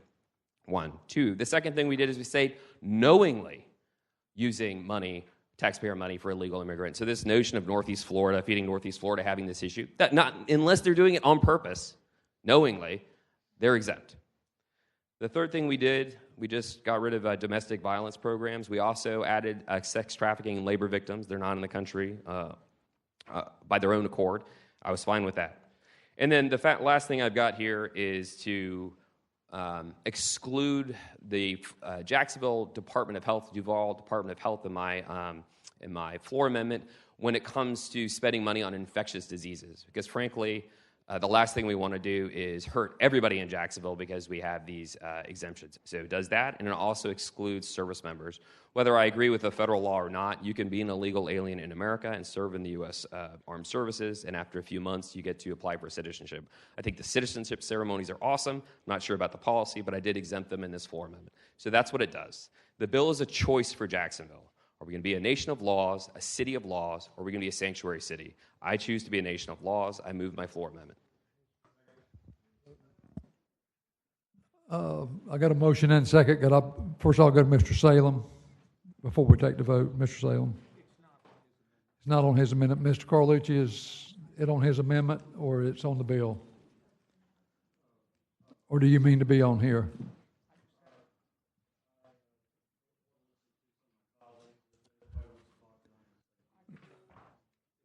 Go ahead. Thank you, Mr. President. I'm not sure if Mr. Diamond or OGC can answer this question. I'm having difficulty with the word knowingly. Does that mean you're trying to do this follow this ordinance and you find out that you've made a mistake, or is that ignoring it and so you can't be held accountable because you didn't know? Does that make sense? Through the council president to Councilmember Salem. So the genesis of the knowingly language was initiated in the Rules Committee by Councilmember Boylan when he proposed including that language as far as it pertained to the cultural services grants, because his concern was for the types of services that are provided by the recipients of the cultural services grant money, they don't know who's viewing the material that's posted on television, and they don't know who buys tickets for the Florida Theater, which we do provide cultural services grant dollars to. So his concern was they're not going to be able to go, and they're not going to go ask everybody who purchases their ticket or who pays for a subscription to watch the television series if they're an unauthorized alien. So he wanted to absolve them of any violation of the code provision or the contract provision that would be required by the code change, to say that only if they intentionally, knowingly provide those services to an unauthorized alien would they be in breach of contract. No, but that is ignorance of the law. In his case, with the Cultural Council, them buying tickets to the theater or something.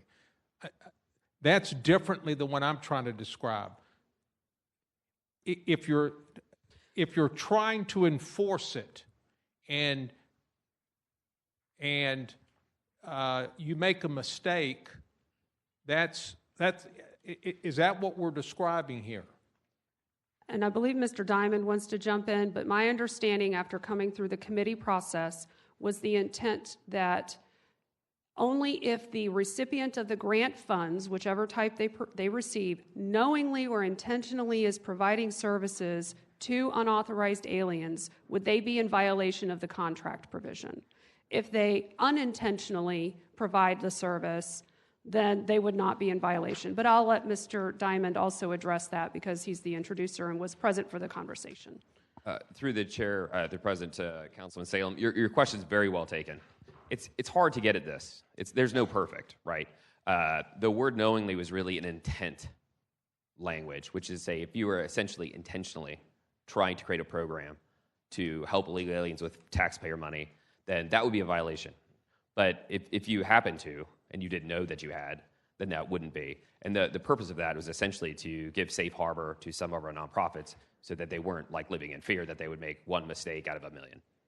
I'm comfortable with what you just said because you used the word intent, and I think that's key for these providers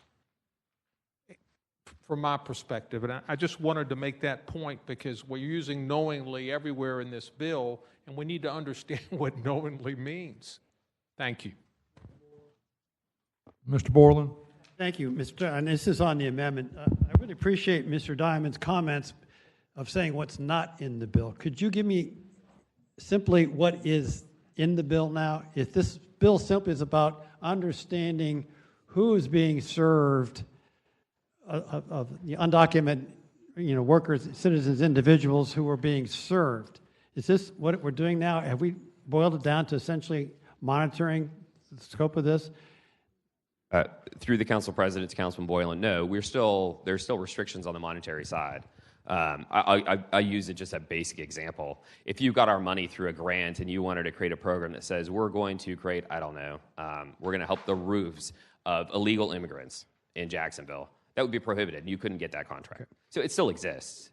It's been watered down by everybody because getting it through and getting to 10 people is difficult. But that's. And I don't think you mentioned UF Health also was not part of this. They're also excluded in this process. So we're looking at KHA for a year. We're looking at knowingly for the CSGs. I'm not sure if it applied to the PSGs per se because we addressed it towards the CSG specifically. And then we've got the other exceptions. I just want to make sure we understand what this bill does as opposed to what it doesn't do, because we're hearing a lot about what it doesn't do. Thank you. Mr. Matt Carlucci. Well, thank you, Mr. President. I'm going to say are we on the bill or are we on an amendment? We're still on the Diamond Amendment. Okay, no, I want to talk to the bill. I'm sorry. Okay, sir. Ms. Clark Murray, on the bill or on the Diamond Amendment? All righty.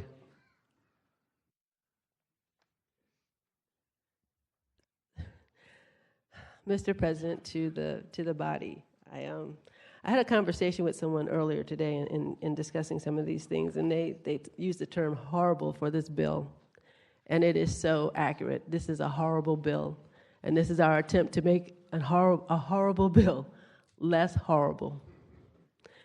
So just to talk about the question that Councilmember Salem asked in reference to Councilmember Diamond's bill, if I'm not mistaken, and of course I'm not a lawyer, but I know in some of my legal studies that knowingly, that the answer to that question is like there is a legal test for certain or for different kinds of let's just say that offenses, legal offenses. So there's a question, a legal test question like should know or should have known. So that's how I read the knowingly in the other amendment. So if a person who works at Shands or any of the other entities that are included in this bill, if they have some knowledge that they are to, not for some reason, ask a person, are you an unauthorized alien in whatever transaction is about to take place, that means that they knew and that they did or did not do whatever X, Y, and Z is. So that has to do with knowledge, having knowledge of. So that's what knowingly means, in my opinion, according to what I know about the law. And that's all I'm going to say about this part. Thank you. Thank you. There's no one else on the queue, so we're now going to vote on the Diamond Amendment. All in favor of the Diamond Amendment, raise your hand.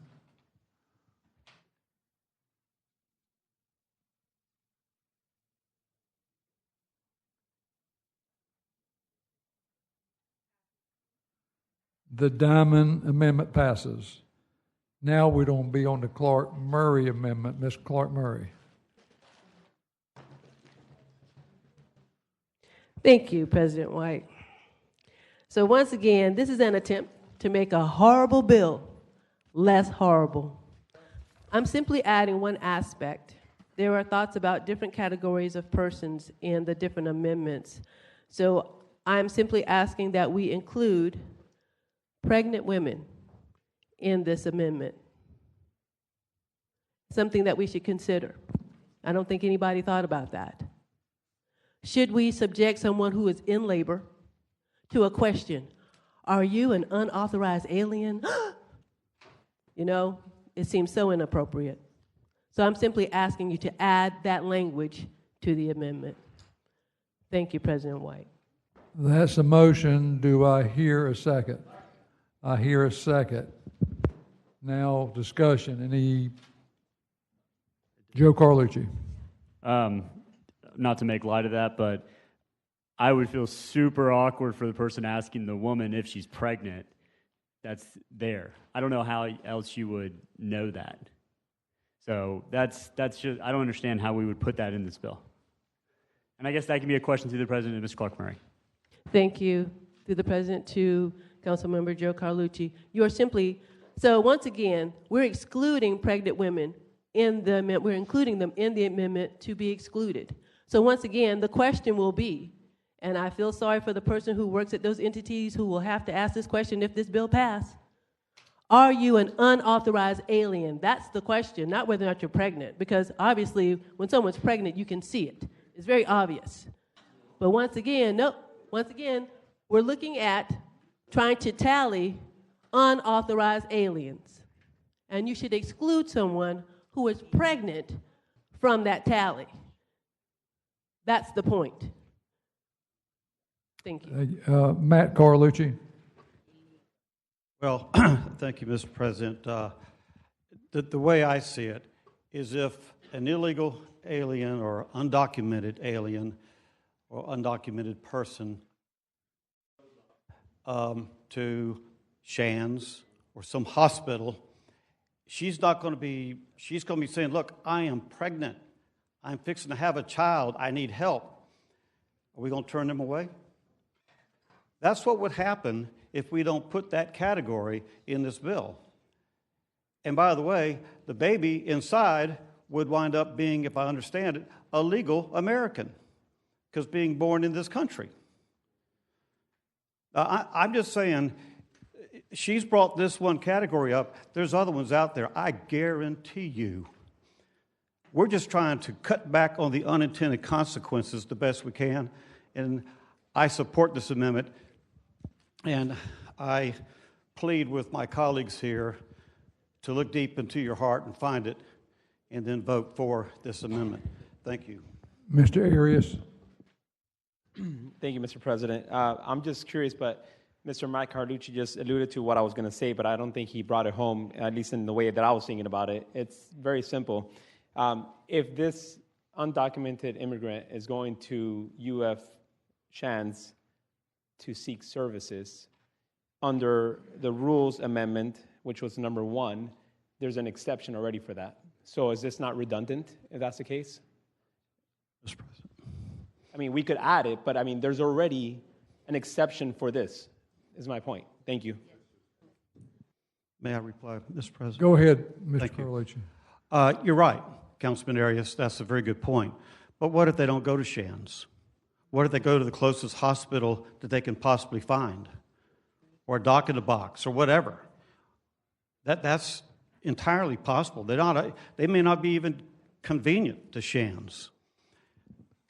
I just think that as a category this should be limited. You could say the same thing about somebody with domestic violence who winds up at Shands. Well, they would get the medical treatment anyway. But what if they don't go to Shands? Maybe they go to their doctor, or maybe they go to an emergency room at Baptist. Sorry, they're out of luck. I mean, I don't mean that personally. I'm just saying they don't always go to Shands.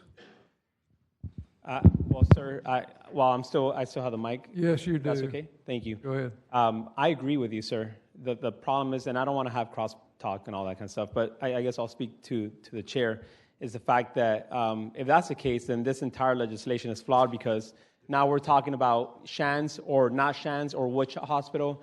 When I speak to the bill, I'm going to add something to talk about this, and I don't want to have another floor amendment because it's just, there's so many of them, but there are so many factors and exemptions already on this bill, but there are so many more that are missing, just like you just alluded to, Mr. Carlucci. So I will support this amendment because ultimately, like you said, they may not go to Shands, but if they already know that we are exempting anybody going to Shands in general, then they should go to Shands and not go to Baptist or to wherever they're going to go to. That's just my thought. But there's so many more things missing in this bill, and I'm definitely having heartburn over it. Thank you. Mr. Salem, Dr. Salem. Thank you, Mr. President. I've worked in healthcare for 45 years. I ran an ambulance company for a year.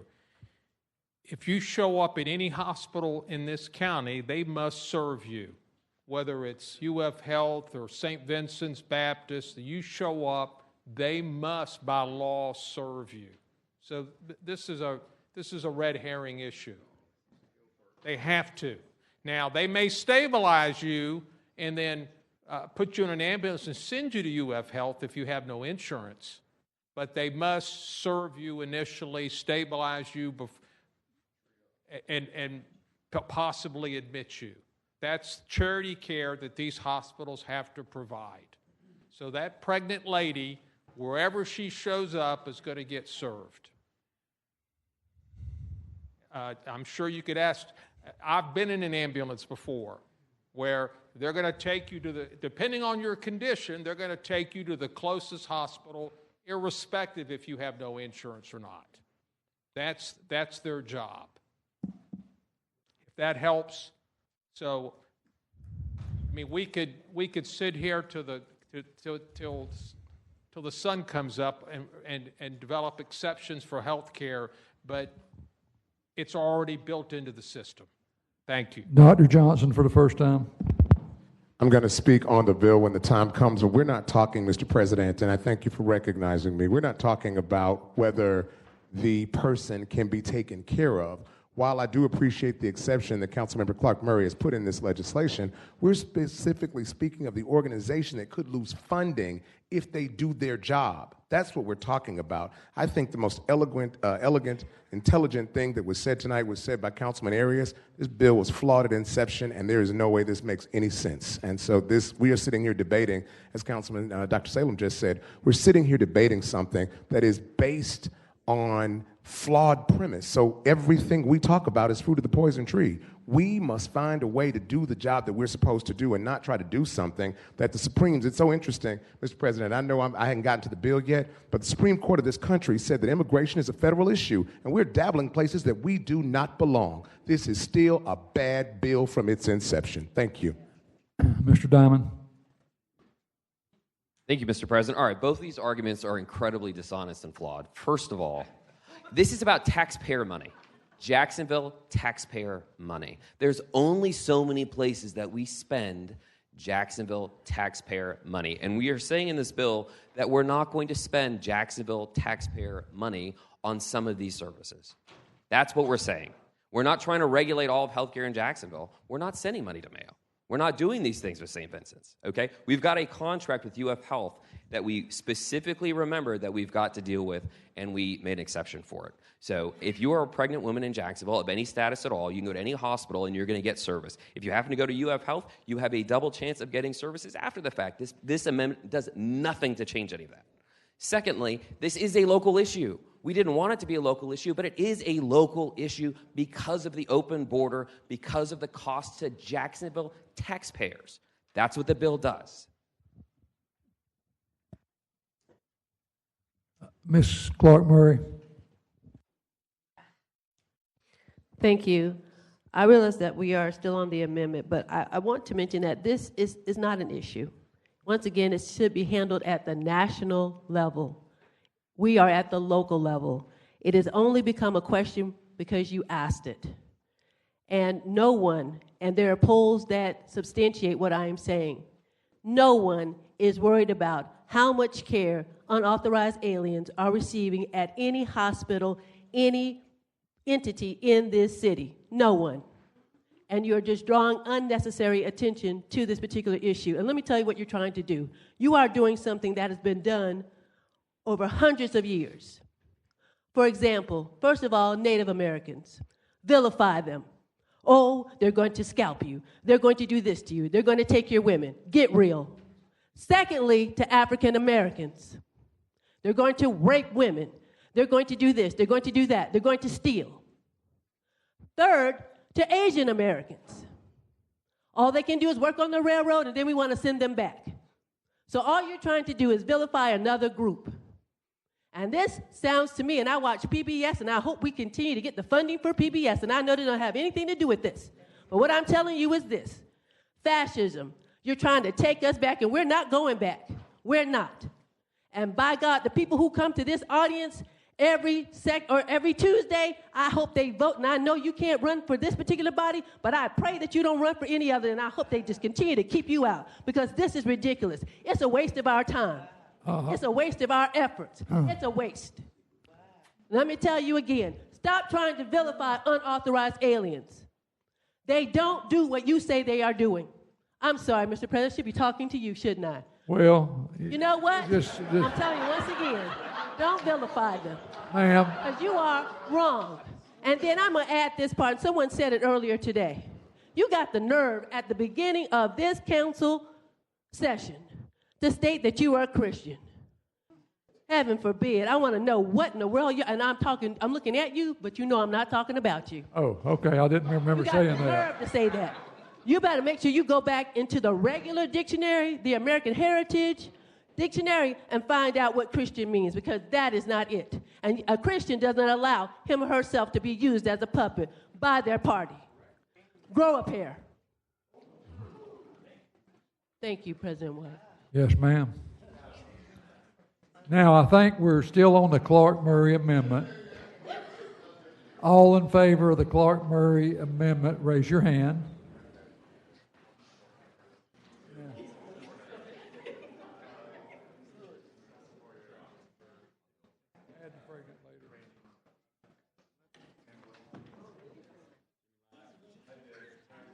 Okay, the Clark-Murray Amendment passes. Now, is there 3 amendments? Yes, Mr. President, we do have 3 amendments to the bill, and all of which have been approved by the council. So I'll move the bill as amended 3 times. The bill has been moved as amended 3 times. At this point, there's 1 person on the queue. 2. Do I have a second? Before we vote on the bill, Mr. Peluso, and start the clock at 3, please.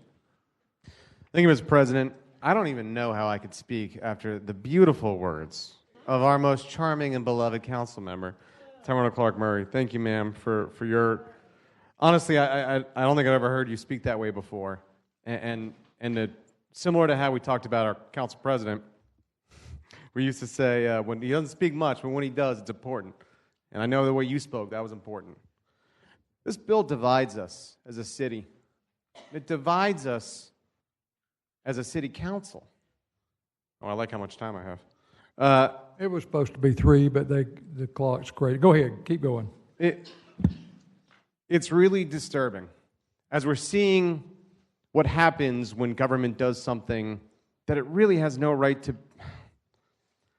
What we're seeing right now in LA is a terrifying reminder of what government can look like when it's not doing the right thing. We have laws, we understand the criminal code, but when we are using government as a way to oppress, we see the effects of it. It's not what good government is. It's not what this government's supposed to be about.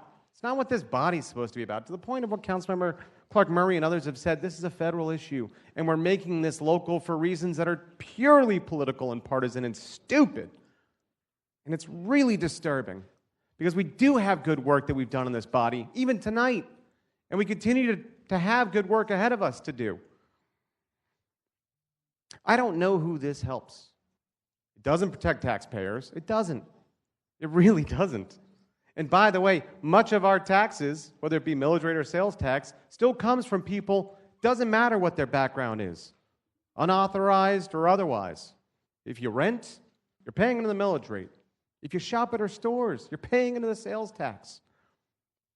You're paying into the gas tax if you pump your gas here, Duval County. The people who come in here pay taxes into this city. And I really don't want us to require more than what's necessary. Our nonprofits do the work that our government doesn't want to do or can't do. To add an extra burden, not only to them, but to the governmental departments, is just that, more government burden. And for a body of individuals who I believed were constitutional conservatives, or conservatives nonetheless, to add more burdens just seems like a very odd about face. It's not right, and it's not needed. Government is meant to serve the people. We know that. We all know that. But when they're paying into it, and we're using their money to do this, is just sick. I'm concerned that this will create fear. Doesn't matter how many amendments we put in. It doesn't. The highlight of the day will be, City Council passes this, Jacksonville does this. It'll create fear among people that are just trying to get services. Again, services that they help pay for. I'm afraid that people are going to be afraid to call JSO. I'm afraid people are going to be afraid to call JFRD. Or if they've got a neighbor who's got a crack house, that they're afraid to call the compliance department or whatever else. If their neighbor is doing something wrong and they themselves are unauthorized, or they have an uncle or a brother or a grandmother, an abuela, that they're going to be afraid to call the city of Jacksonville. And if we are isolating people in our city, we're not going to be able to do the good work for those people. It's not going to help our neighborhoods. That's what we will create. Fear. We have to vote this bill down. It's not good public policy. Good public policy does what many of the people in here said earlier tonight. It's fixing our roads and our bridges and bringing economic opportunity and changing health disparities and building grocery stores in neighborhoods that need it the most. That's good public policy. That's where our money needs to go.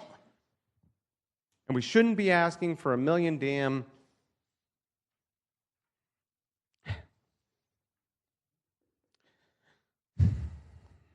I'm Irish and Italian. And I wonder what my great-grandfather, who came here on a boat when he was 16 years old, if he had this kind of, I don't know. I'm really sad that we're here. Please stop dividing this city. Kill this bill. Let's end this tonight. Let's do the good work we're supposed to do. Mr. Romero.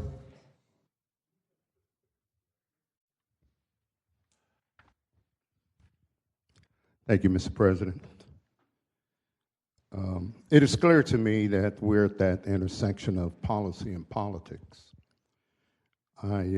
My politics are that if you are an undocumented individual, you need to get documented. It's just that simple. But when it comes to policy, you cannot become a slave to your emotions, because what happens is you create a breeding ground for making wrong decisions. When this bill was in neighborhoods, I was against it. I think that there's an element in the bill that calls for accountability, and we as elected officials have that responsibility of accountability.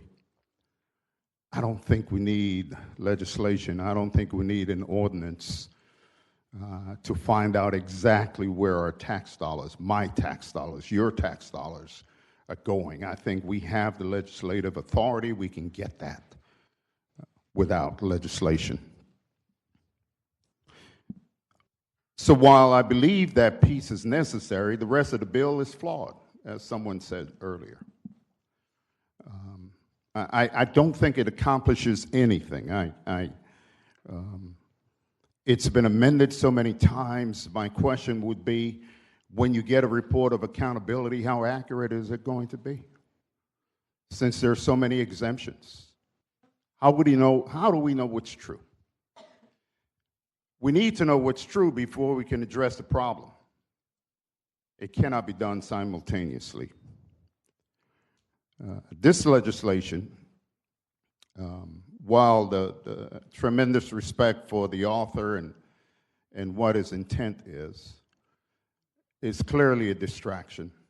It's distracting us from what we're supposed to be doing. It's distracting us, as someone stated earlier, in the public from addressing the issues of public safety and roads and things of that nature, because now here we are pouring out our emotions, drawing lines of division over an issue.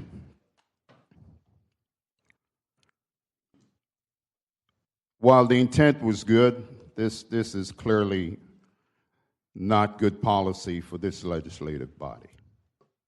It may make good politics, but it's not good policy. And as I debated my position on this, I found myself going back to the words of the prophet Micah 6:8, where the words are written that mankind has been good to you, but what does the Lord require of you? What does the Lord require of you? What does the Lord require of you? 3 simple things. Do what is right, love mercy, and walk humbly with God. 3 simple things. Do what is right, love mercy, walk humbly with God. Where my faith is and where my conviction is doesn't have anything to do with what my personal feelings are. It has to do, however, in making the right decision and creating good policy. I was sharing something with someone earlier today that Churchill was speaking about politics, and he said, politics is just as dangerous as war. But in war, you die one time. In politics, you die quite often. I'd say vote it down. Dr. Johnson. You know, thank you, Mr. President. First of all, to my colleague, Councilman Amaro, I want to disagree with you a little bit, council member, and my friend and mentor who I've known all my life. You said this bill, I think I quoted here, doesn't accomplish anything. And Councilmember Amaro, through the president, I believe it accomplishes one specific thing, and that's divisiveness. That's what this bill accomplishes. It, as Councilwoman Clark Murray said earlier, divides us and works to divide us. I want to run through a few things I heard the bill sponsors say, and I do respect the gentleman from the beaches, but I will tell you the gentleman from the beaches is absolutely incorrect, Mr. President, and clearly does not know how to interpret or read data. He simply said here that the Biden administration has an had an open borders policy. Now, I'm not going to bring national politics here, but he absolutely has no idea what he's talking about. In fact, we can look at the numbers that were put in. We can look and see the data that shows that what he is saying is completely not rooted in any type of reality. In fact, this bill weaponizes fear under the guise of immigration reform, and we cannot do that. That's what we're doing. As was said earlier, there are people, Mr. President, that contribute to this space in our country, but there are also people who didn't even realize, and I've had conversations with them and even given them the information that I've met out in public who didn't even realize that they were undocumented.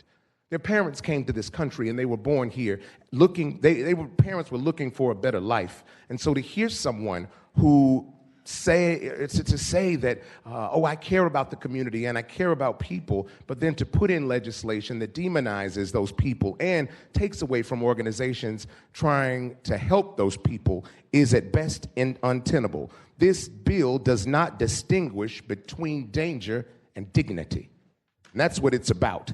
This bill paints a brush that is too wide and too vague to be useful. It's too cruel to be ignored, and it should be something. Bills are meant to bring our city together, to give us a direction forward, to work on purpose to find somewhere to go.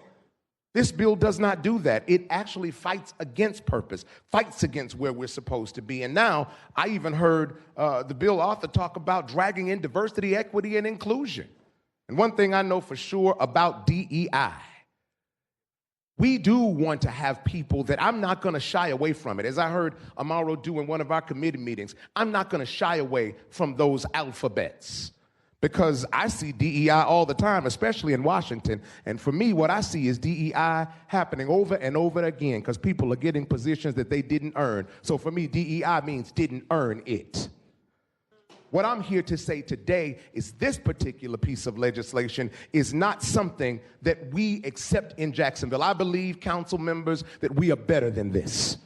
We are better than having someone sit up and say that we can be divided. This bill does not do something to stop crimes. It doesn't do things to help us get jobs. It doesn't make our streets safer. It creates confusion, encourages profiling, and continues to try to silence vulnerable populations. And I, for one, as long as I stand on this body, was not elected to do that.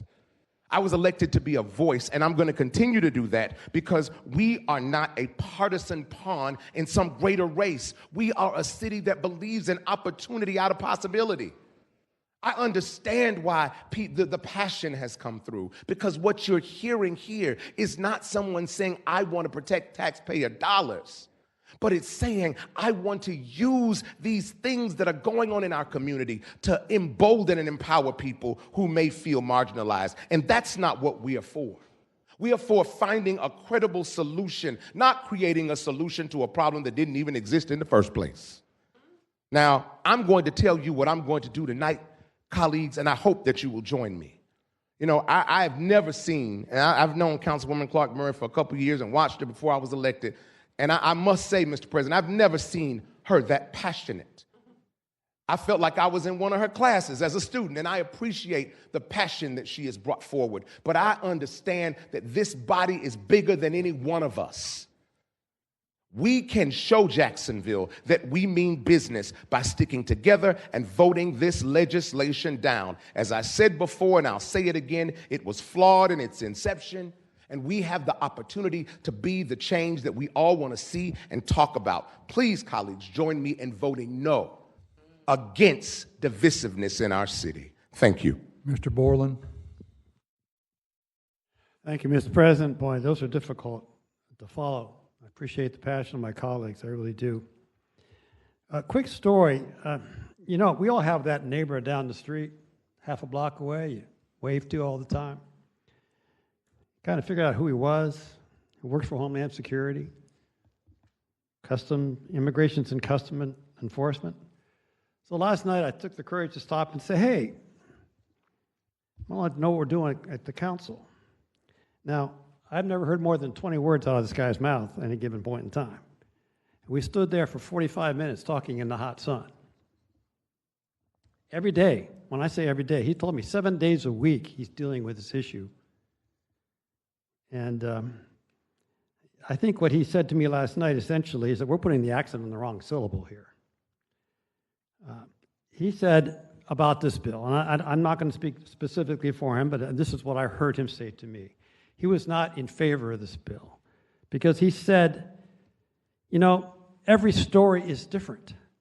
Every undocumented person, whether he be a felon or someone who's waiting for an asylum hearing, are undocumented people. He says they run the gambit as to who they are. And to put a one-size-fits-all with a one title of undocumented or illegal just doesn't work. He said if we're serious about this, The focus needs to be on the enablers. Those are the folks out there who are taking advantage of the undocumented workers in our communities. If this bill were just about understanding the magnitude, he made it very clear to me last night, there are a lot of undocumented individuals living in our community who are working very hard in our community, who are contributing to our community. In many respects, not as much as they could be. If you take a look at the bill or the article I gave to you about these roofing companies here in Jacksonville, and I quote Tim Henker from the Homeland Security Investigations. This is what he said. These two individuals, these brothers, quote unquote, exploited the hundreds of undocumented workers while defrauding insurance companies of millions in premiums. It also talks about the $23 million in wages they did not report to the IRS.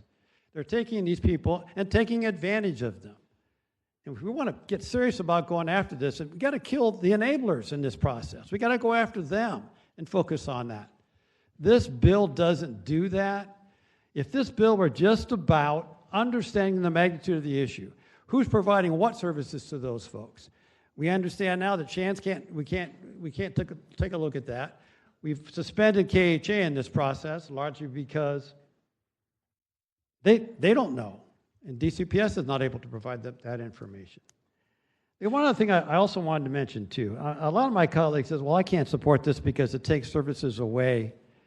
You know, providing services to undocumented individuals takes services away from others. The fact of the matter is the unintended consequences of this bill could actually hurt that. Let's say we got an organization that's a $500,000 organization that provides mental health services to an organization. And we find out, and they get a PSG grant of $150,000. So they're going to lose that $150,000 grant if they find out that the one person they have served who happens to be an authorized alien in our community. So there's $150,000 they're not going to have to serve others in the community. So I can't support this bill. If only it spoke to the understanding the magnitude of the issue, that's fine. But it doesn't do just that. And I wish I was eloquent as my colleagues in this process. But he was very eloquent with me last night in saying, we've got a problem, we can solve this problem, but he said this is not the way to do it. Thank you, Mr. Chair. Dr. Salem.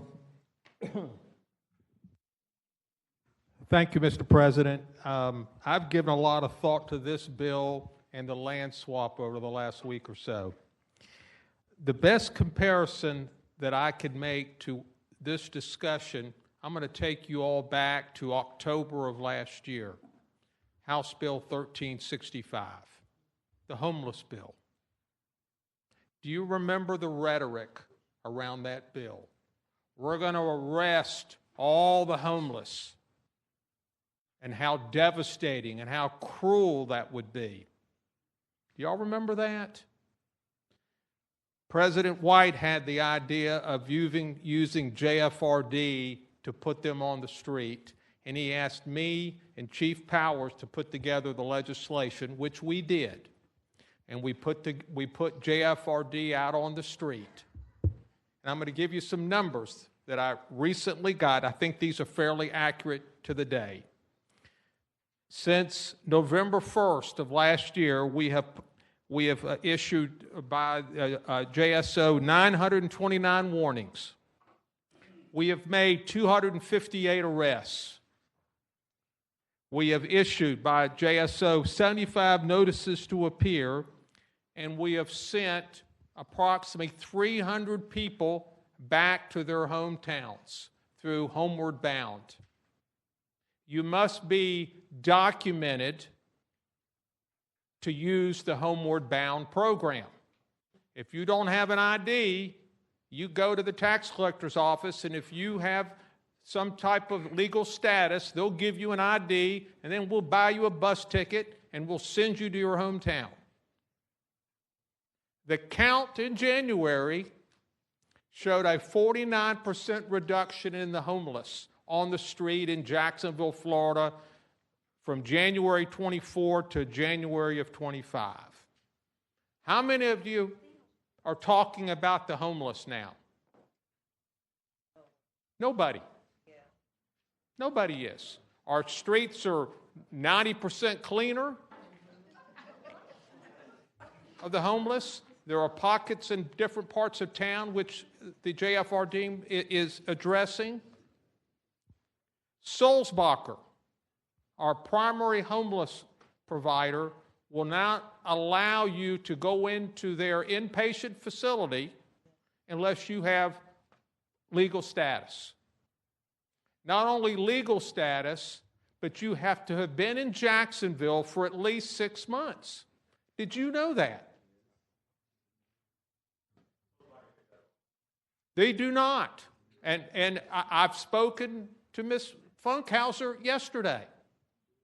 They do not take everyone. Now, their day program, they take everyone, and they'll feed you. But to go into their facility, must have legal status, must have been in Jacksonville for 6 months. Now, that's not true of some of the other providers here in town, but that's Sulzbacher, our primary facility. So just think about that as we debate this bill. The rhetoric in October, November, it is very similar to tonight, and we dealt with it. And I think Jacksonville has led the state, and I think the nation, on how we're handling our homeless population. We've made tremendous strides. Mr. President, We've made tremendous strides. Thank you. Matt Carlucci for the second time, I think. Let's put 3 minutes for the second time. This may be my first time. Okay, well, you get 5 then. Go ahead. Go ahead, whatever you think. Carry on. Okay. First of all, to the bill that Councilman Salem alluded to, I supported that bill so that mothers could walk their children down the sidewalks in downtown and feel safe. So I don't equate that bill with this one whatsoever. I want to compliment Councilman Arias for speaking from his heart earlier. I want to talk about this from a policy point of view and try to take out the emotion. And I'm going to start with 10 reasons why we should not support this. First, it's a bureaucratic overreach. Mountains of reports with no clear public benefit. Just political posturing. That's all we're doing. It punishes children. Kids Hope Alliance will have to turn children away from vital services within at least a year. That's inhumane. It erodes trust in city government because the bill sends a message to the entire communities, especially immigrants, that Jacksonville doesn't welcome them. That undermines public trust, cooperation, and civic unity and civility. It politicizes community partnerships. Nonprofits and service providers that have long partnered with the city in good faith would now face unnecessary scrutiny and ideological litmus tests, discouraging cooperation and limiting who will work with city government. It exposes vulnerable families. Once compiled, grant and program data that becomes public record, it will be public record, and it could lead to deportation addresses. It ignores too many exceptions. We've made exceptions here tonight. I promise you, there's more out there. I promise you. It detracts from our real priorities. It's a symbolic bill looking for a headline, but it's not a solution grounded in real city needs. It just is not. It's morally questionable. We should never use public policy to dehumanize people, especially children. It weakens Jacksonville's inclusive identity, and God forbid I use the word inclusive. This bill sends the wrong message about who we are as a city. Jacksonville has long aspired to be a place of opportunity and welcome, and not division and exclusion. And it governs through fear and not fairness. This is a national agenda being forced into local law, and Jacksonville deserves better. So the question was asked earlier, what kind of country do I want? What kind of country do we want? What kind of city do we want? Well, for one, I want a city that reflects goodness, hope, and virtue. This bill doesn't reflect those values. Those are important values to me, and I believe they're important values to the great majority of the citizens in Jacksonville, thus the low ratings in the UNF poll that was done. I'm telling you, this is bad public policy. It's going to cause it's going to drag us down, and it's flawed terribly. I don't want to speak ill of Councilman Diamond tonight. I know he believes what he believes in. I just happen to believe totally different. But I'm a little older, and the older I get, the more I tend to look at people for the position that they're in life and for the difficult situations that sometimes they come from.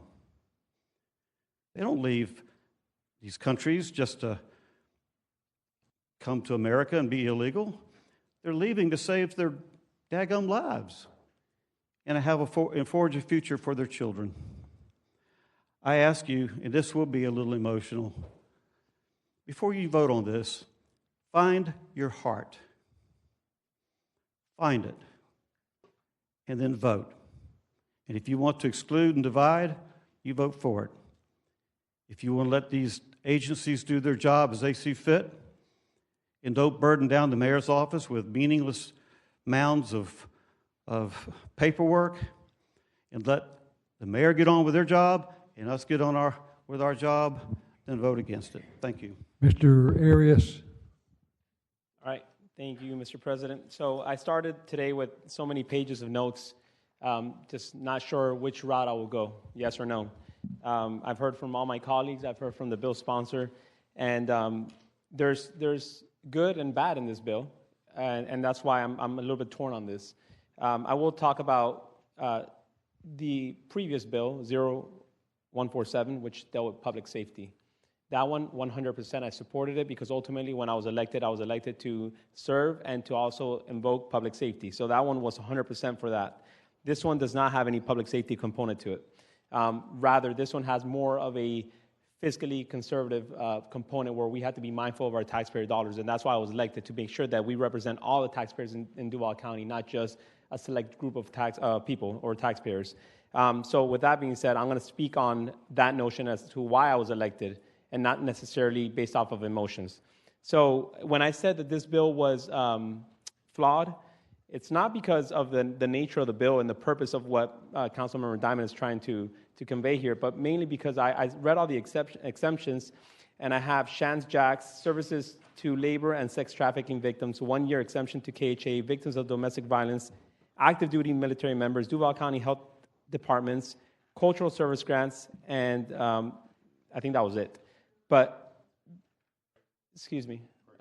I apologize, just through the President, Councilmember Arias. So cultural service grants wasn't an exemption. The last one was pregnant women that you all approved. Okay, well, all right, I read cultural service. Nevertheless, the point is there's a myriad of exemptions. And when I say this bill is flawed is because, like Mr. Matt Carlucci just alluded to, we're still finding out new exemptions that we had to add. Literally tonight on the dais, floor amendments to just add exemptions. So I'm going to ask the bill sponsor, if this bill were to pass, would you be open to letting this legislation evolve in the future? Meaning, if we find other exemptions that the community feels like we need to address and add into this bill, can we just make an amendment whenever and add it to the bill? Would you be open to that? Okay. All right. Secondly, my concern for this, once again, being fiscally conservative, is who will oversee this? So to the department, if anybody would like to address this, I see two of them there. But who would enforce this, and how much money do we need to fund to this new department or program or staffer or whoever the case is? Good evening. Through the council president to the council member, Joe Enderhees, Deputy Chief of Staff for the administration. The answer to your question, and in the interest of time, is we would have no idea.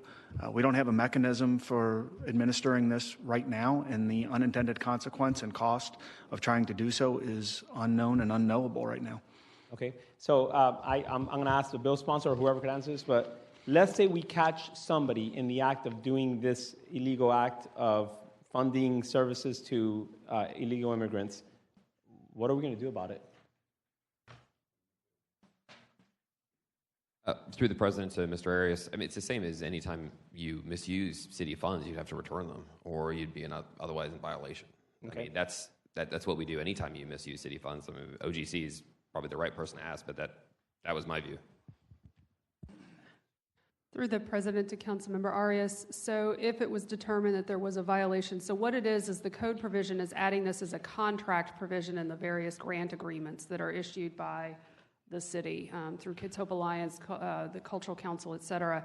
So it would constitute a breach of the contract if it were found that they violated the new provision. One of the mechanisms for enforcement is requiring a return of the funding that may have been paid once it's determined that there was a contract. So we will take action as a body on that part. All right, and you mentioned Cultural Council, which is where I got it, because I know I read it in the legislation. Yes, you were correct. That was an aspect of the bill. Okay, cool. So the point is that we are the governing board that will dictate where the money goes and whether we cut it off or not.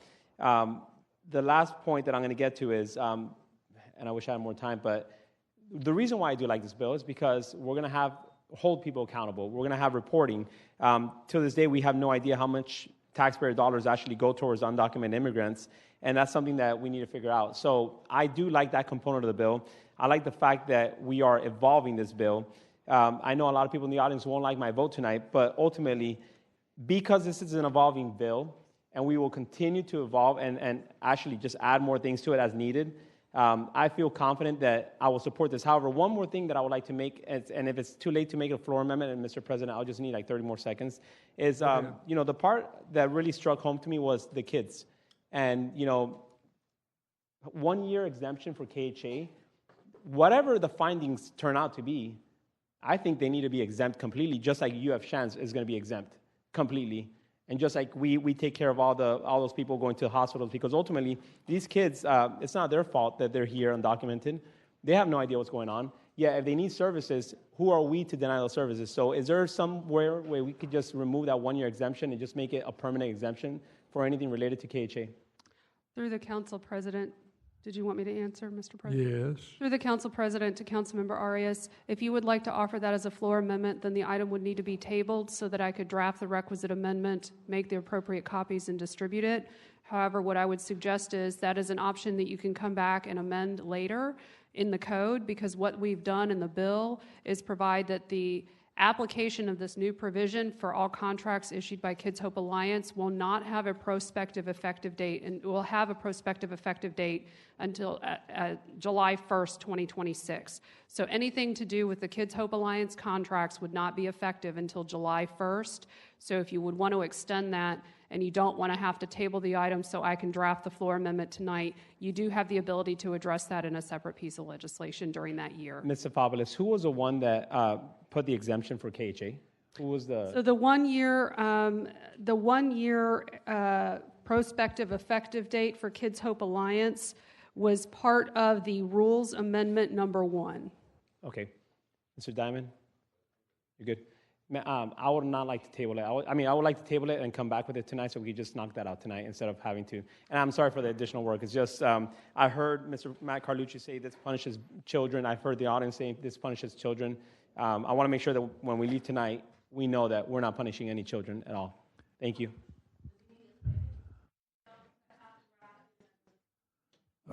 Okay, we will table the, Mr. Peluso, you want to speak before I table it? Because we got other bills we can get out of the way, so we're not losing any time. We'll be gaining time. Do you want to speak again or later? All right, this will be tabled, item 96. So let's go to item 97 till they tell us they're ready back. That's it. We're back to page 39, item number 96. Okay. We've got three amendments on it already. And We'll pull it off the table, and we now have the Arias amendment. Mr. President, I have just been asked to also draft an additional floor amendment by Councilmember Matt Carlucci on this legislation. So after this item is taken up for Mr. Arias, we will need to table the item again so that I can prepare the requisite floor amendment. Yes, ma'am. So we go ahead and vote on this amendment. So if you want to get a motion and second on the Arias floor amendment, I will explain the nature of the amendment before you take the vote. I have a motion and second. Please explain it.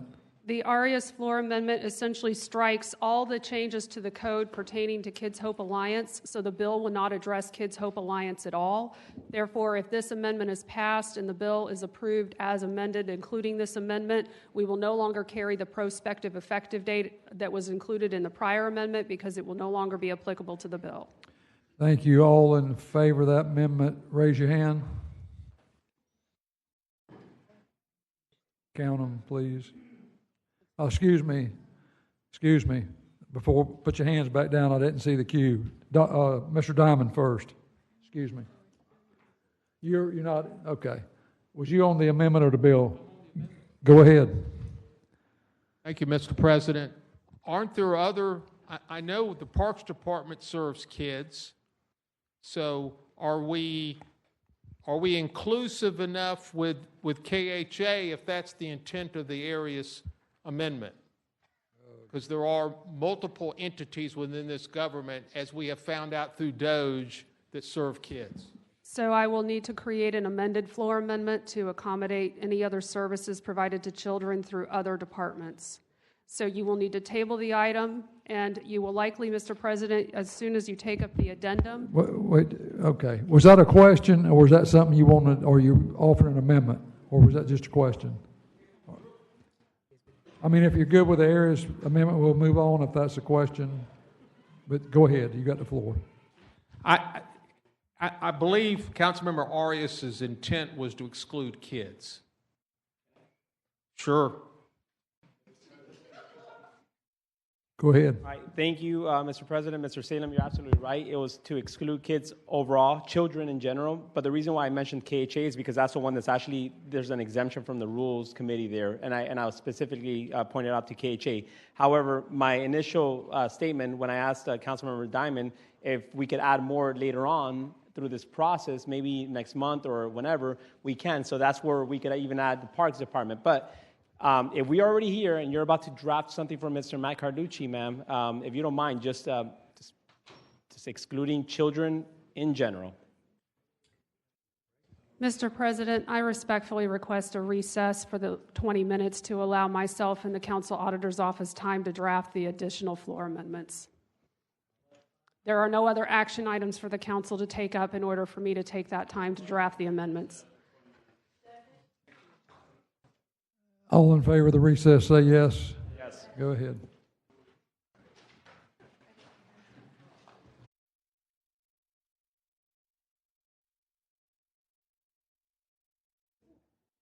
(138). Mary, get us in the proper posture and I'll move on. Thank you, Mr. President. So I want to go over what the Council has approved, and then we will go back to the Arias amendment, which is the first of the last two items that will be taken up. So far, the Council has approved the Carlucci floor amendment number 1, which comprised the finance amendment, but added to the list of exemptions to the bill, victims of domestic violence. Then you also approved the Diamond floor amendment, which added to the list of exemptions in the bill services to active duty members of the U.S. military and certain services provided by the Department of Health in Duval County relative to the spread of infectious diseases.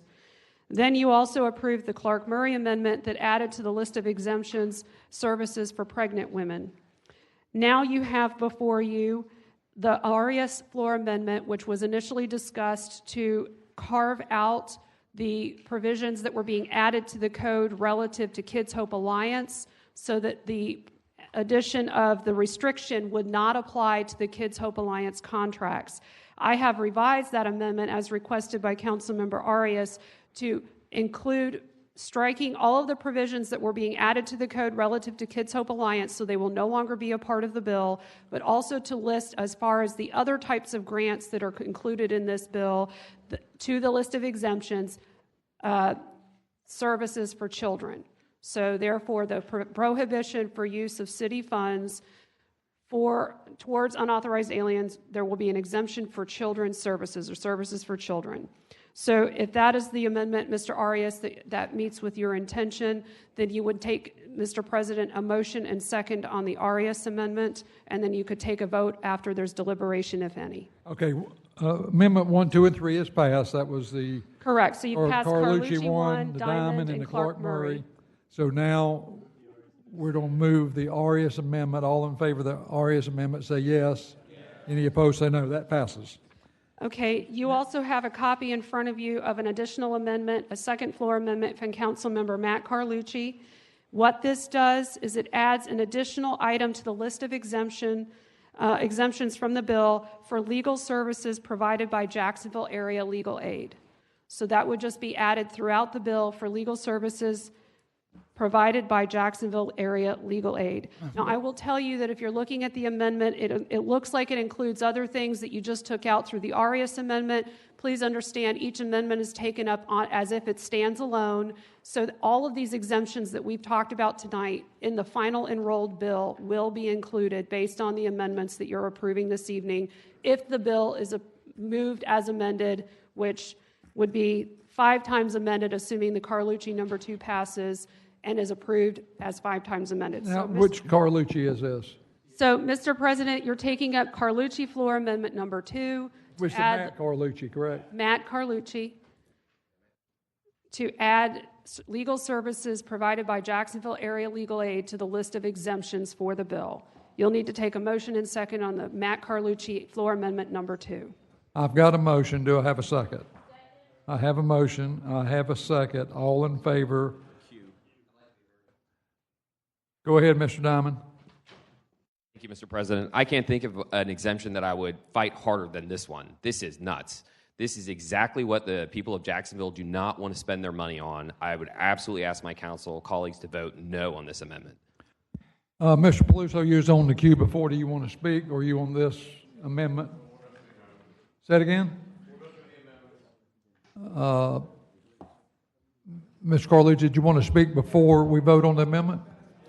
Go ahead. Sure. Well, I think you're nuts, Councilman Diamond. That's just in goodwill. That's just in goodwill. We're all getting tired. I get it. But let me just explain something. This is serious. And I had a friend call me at intermission and said, Matt, you need to consider this because we don't know, and I would venture to say that there's times when Jacksonville Area Legal Aid interacts with people who might be undocumented. They are kind of the attorneys of last resort in some ways. So if they do that, and that's found out, do they lose their funding? A. Or B, does somebody who perhaps is the victim of domestic violence or who has some legal problem that they need help with and they have nowhere else to go, are we going to turn them away from Jacksonville Area Legal Aid? That's the very purpose, that's the very mission that they have, is to represent people.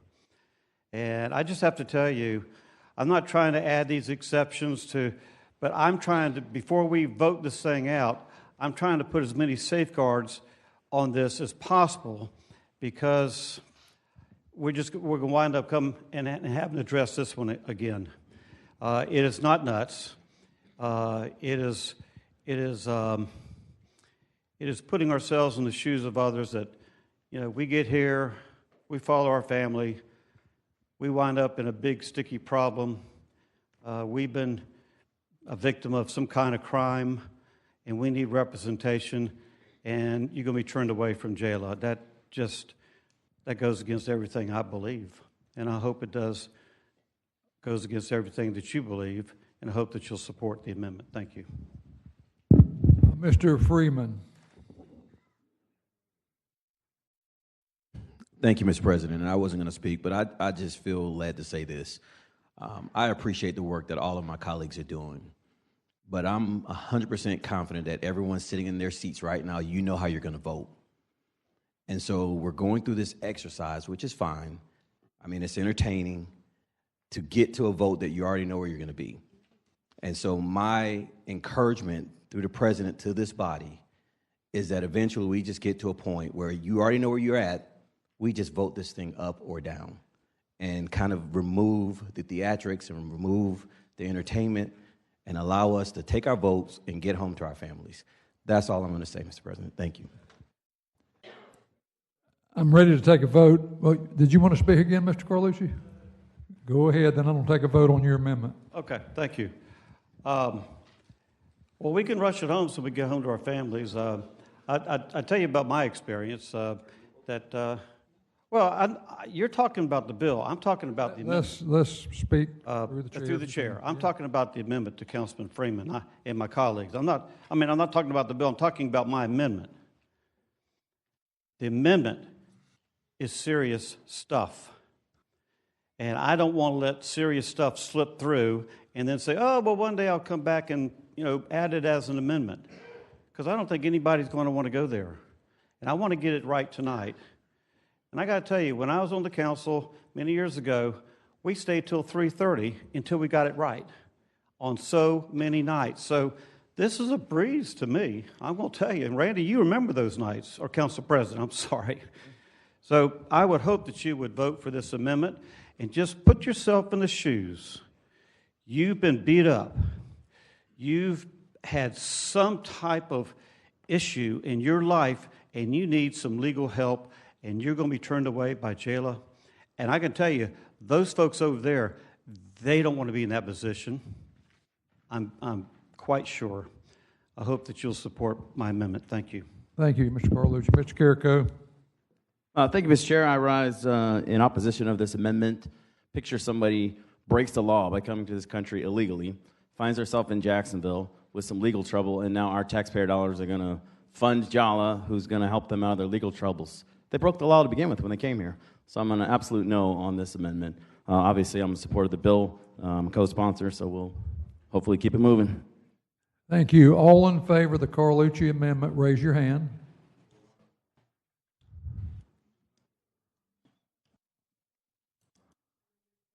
The amendment fails.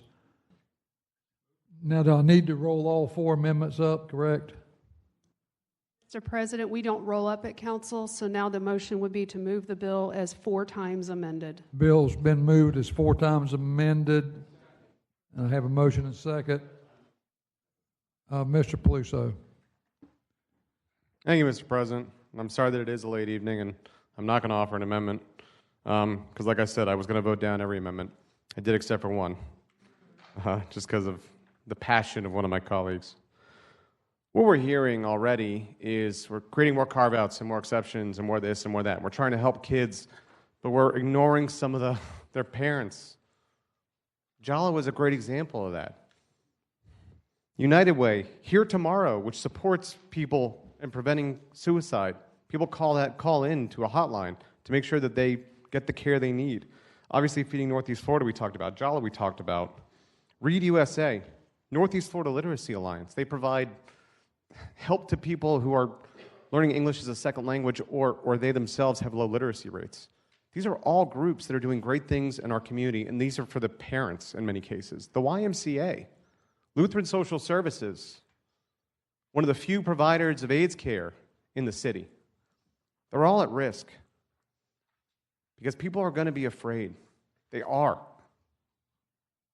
And if people are again, afraid to call JSO and JFRD and the city for help, then that's just going to be more of our neighbors, more of our community members who are A, not going to get the help that they need, and B, it's going to affect their neighbors. Again, if they're too afraid to call because there's a crack house next door or something like that,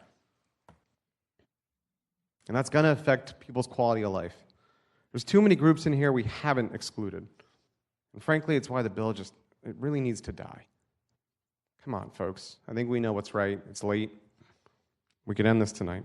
Vote no. No one else on the queue. Open the ballot and record the vote.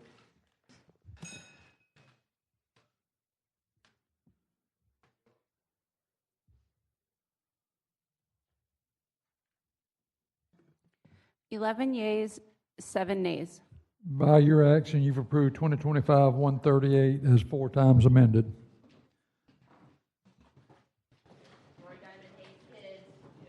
Mr. Borland?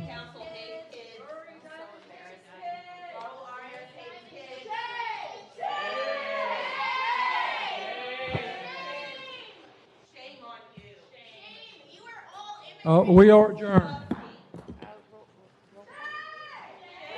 Is there any announcements?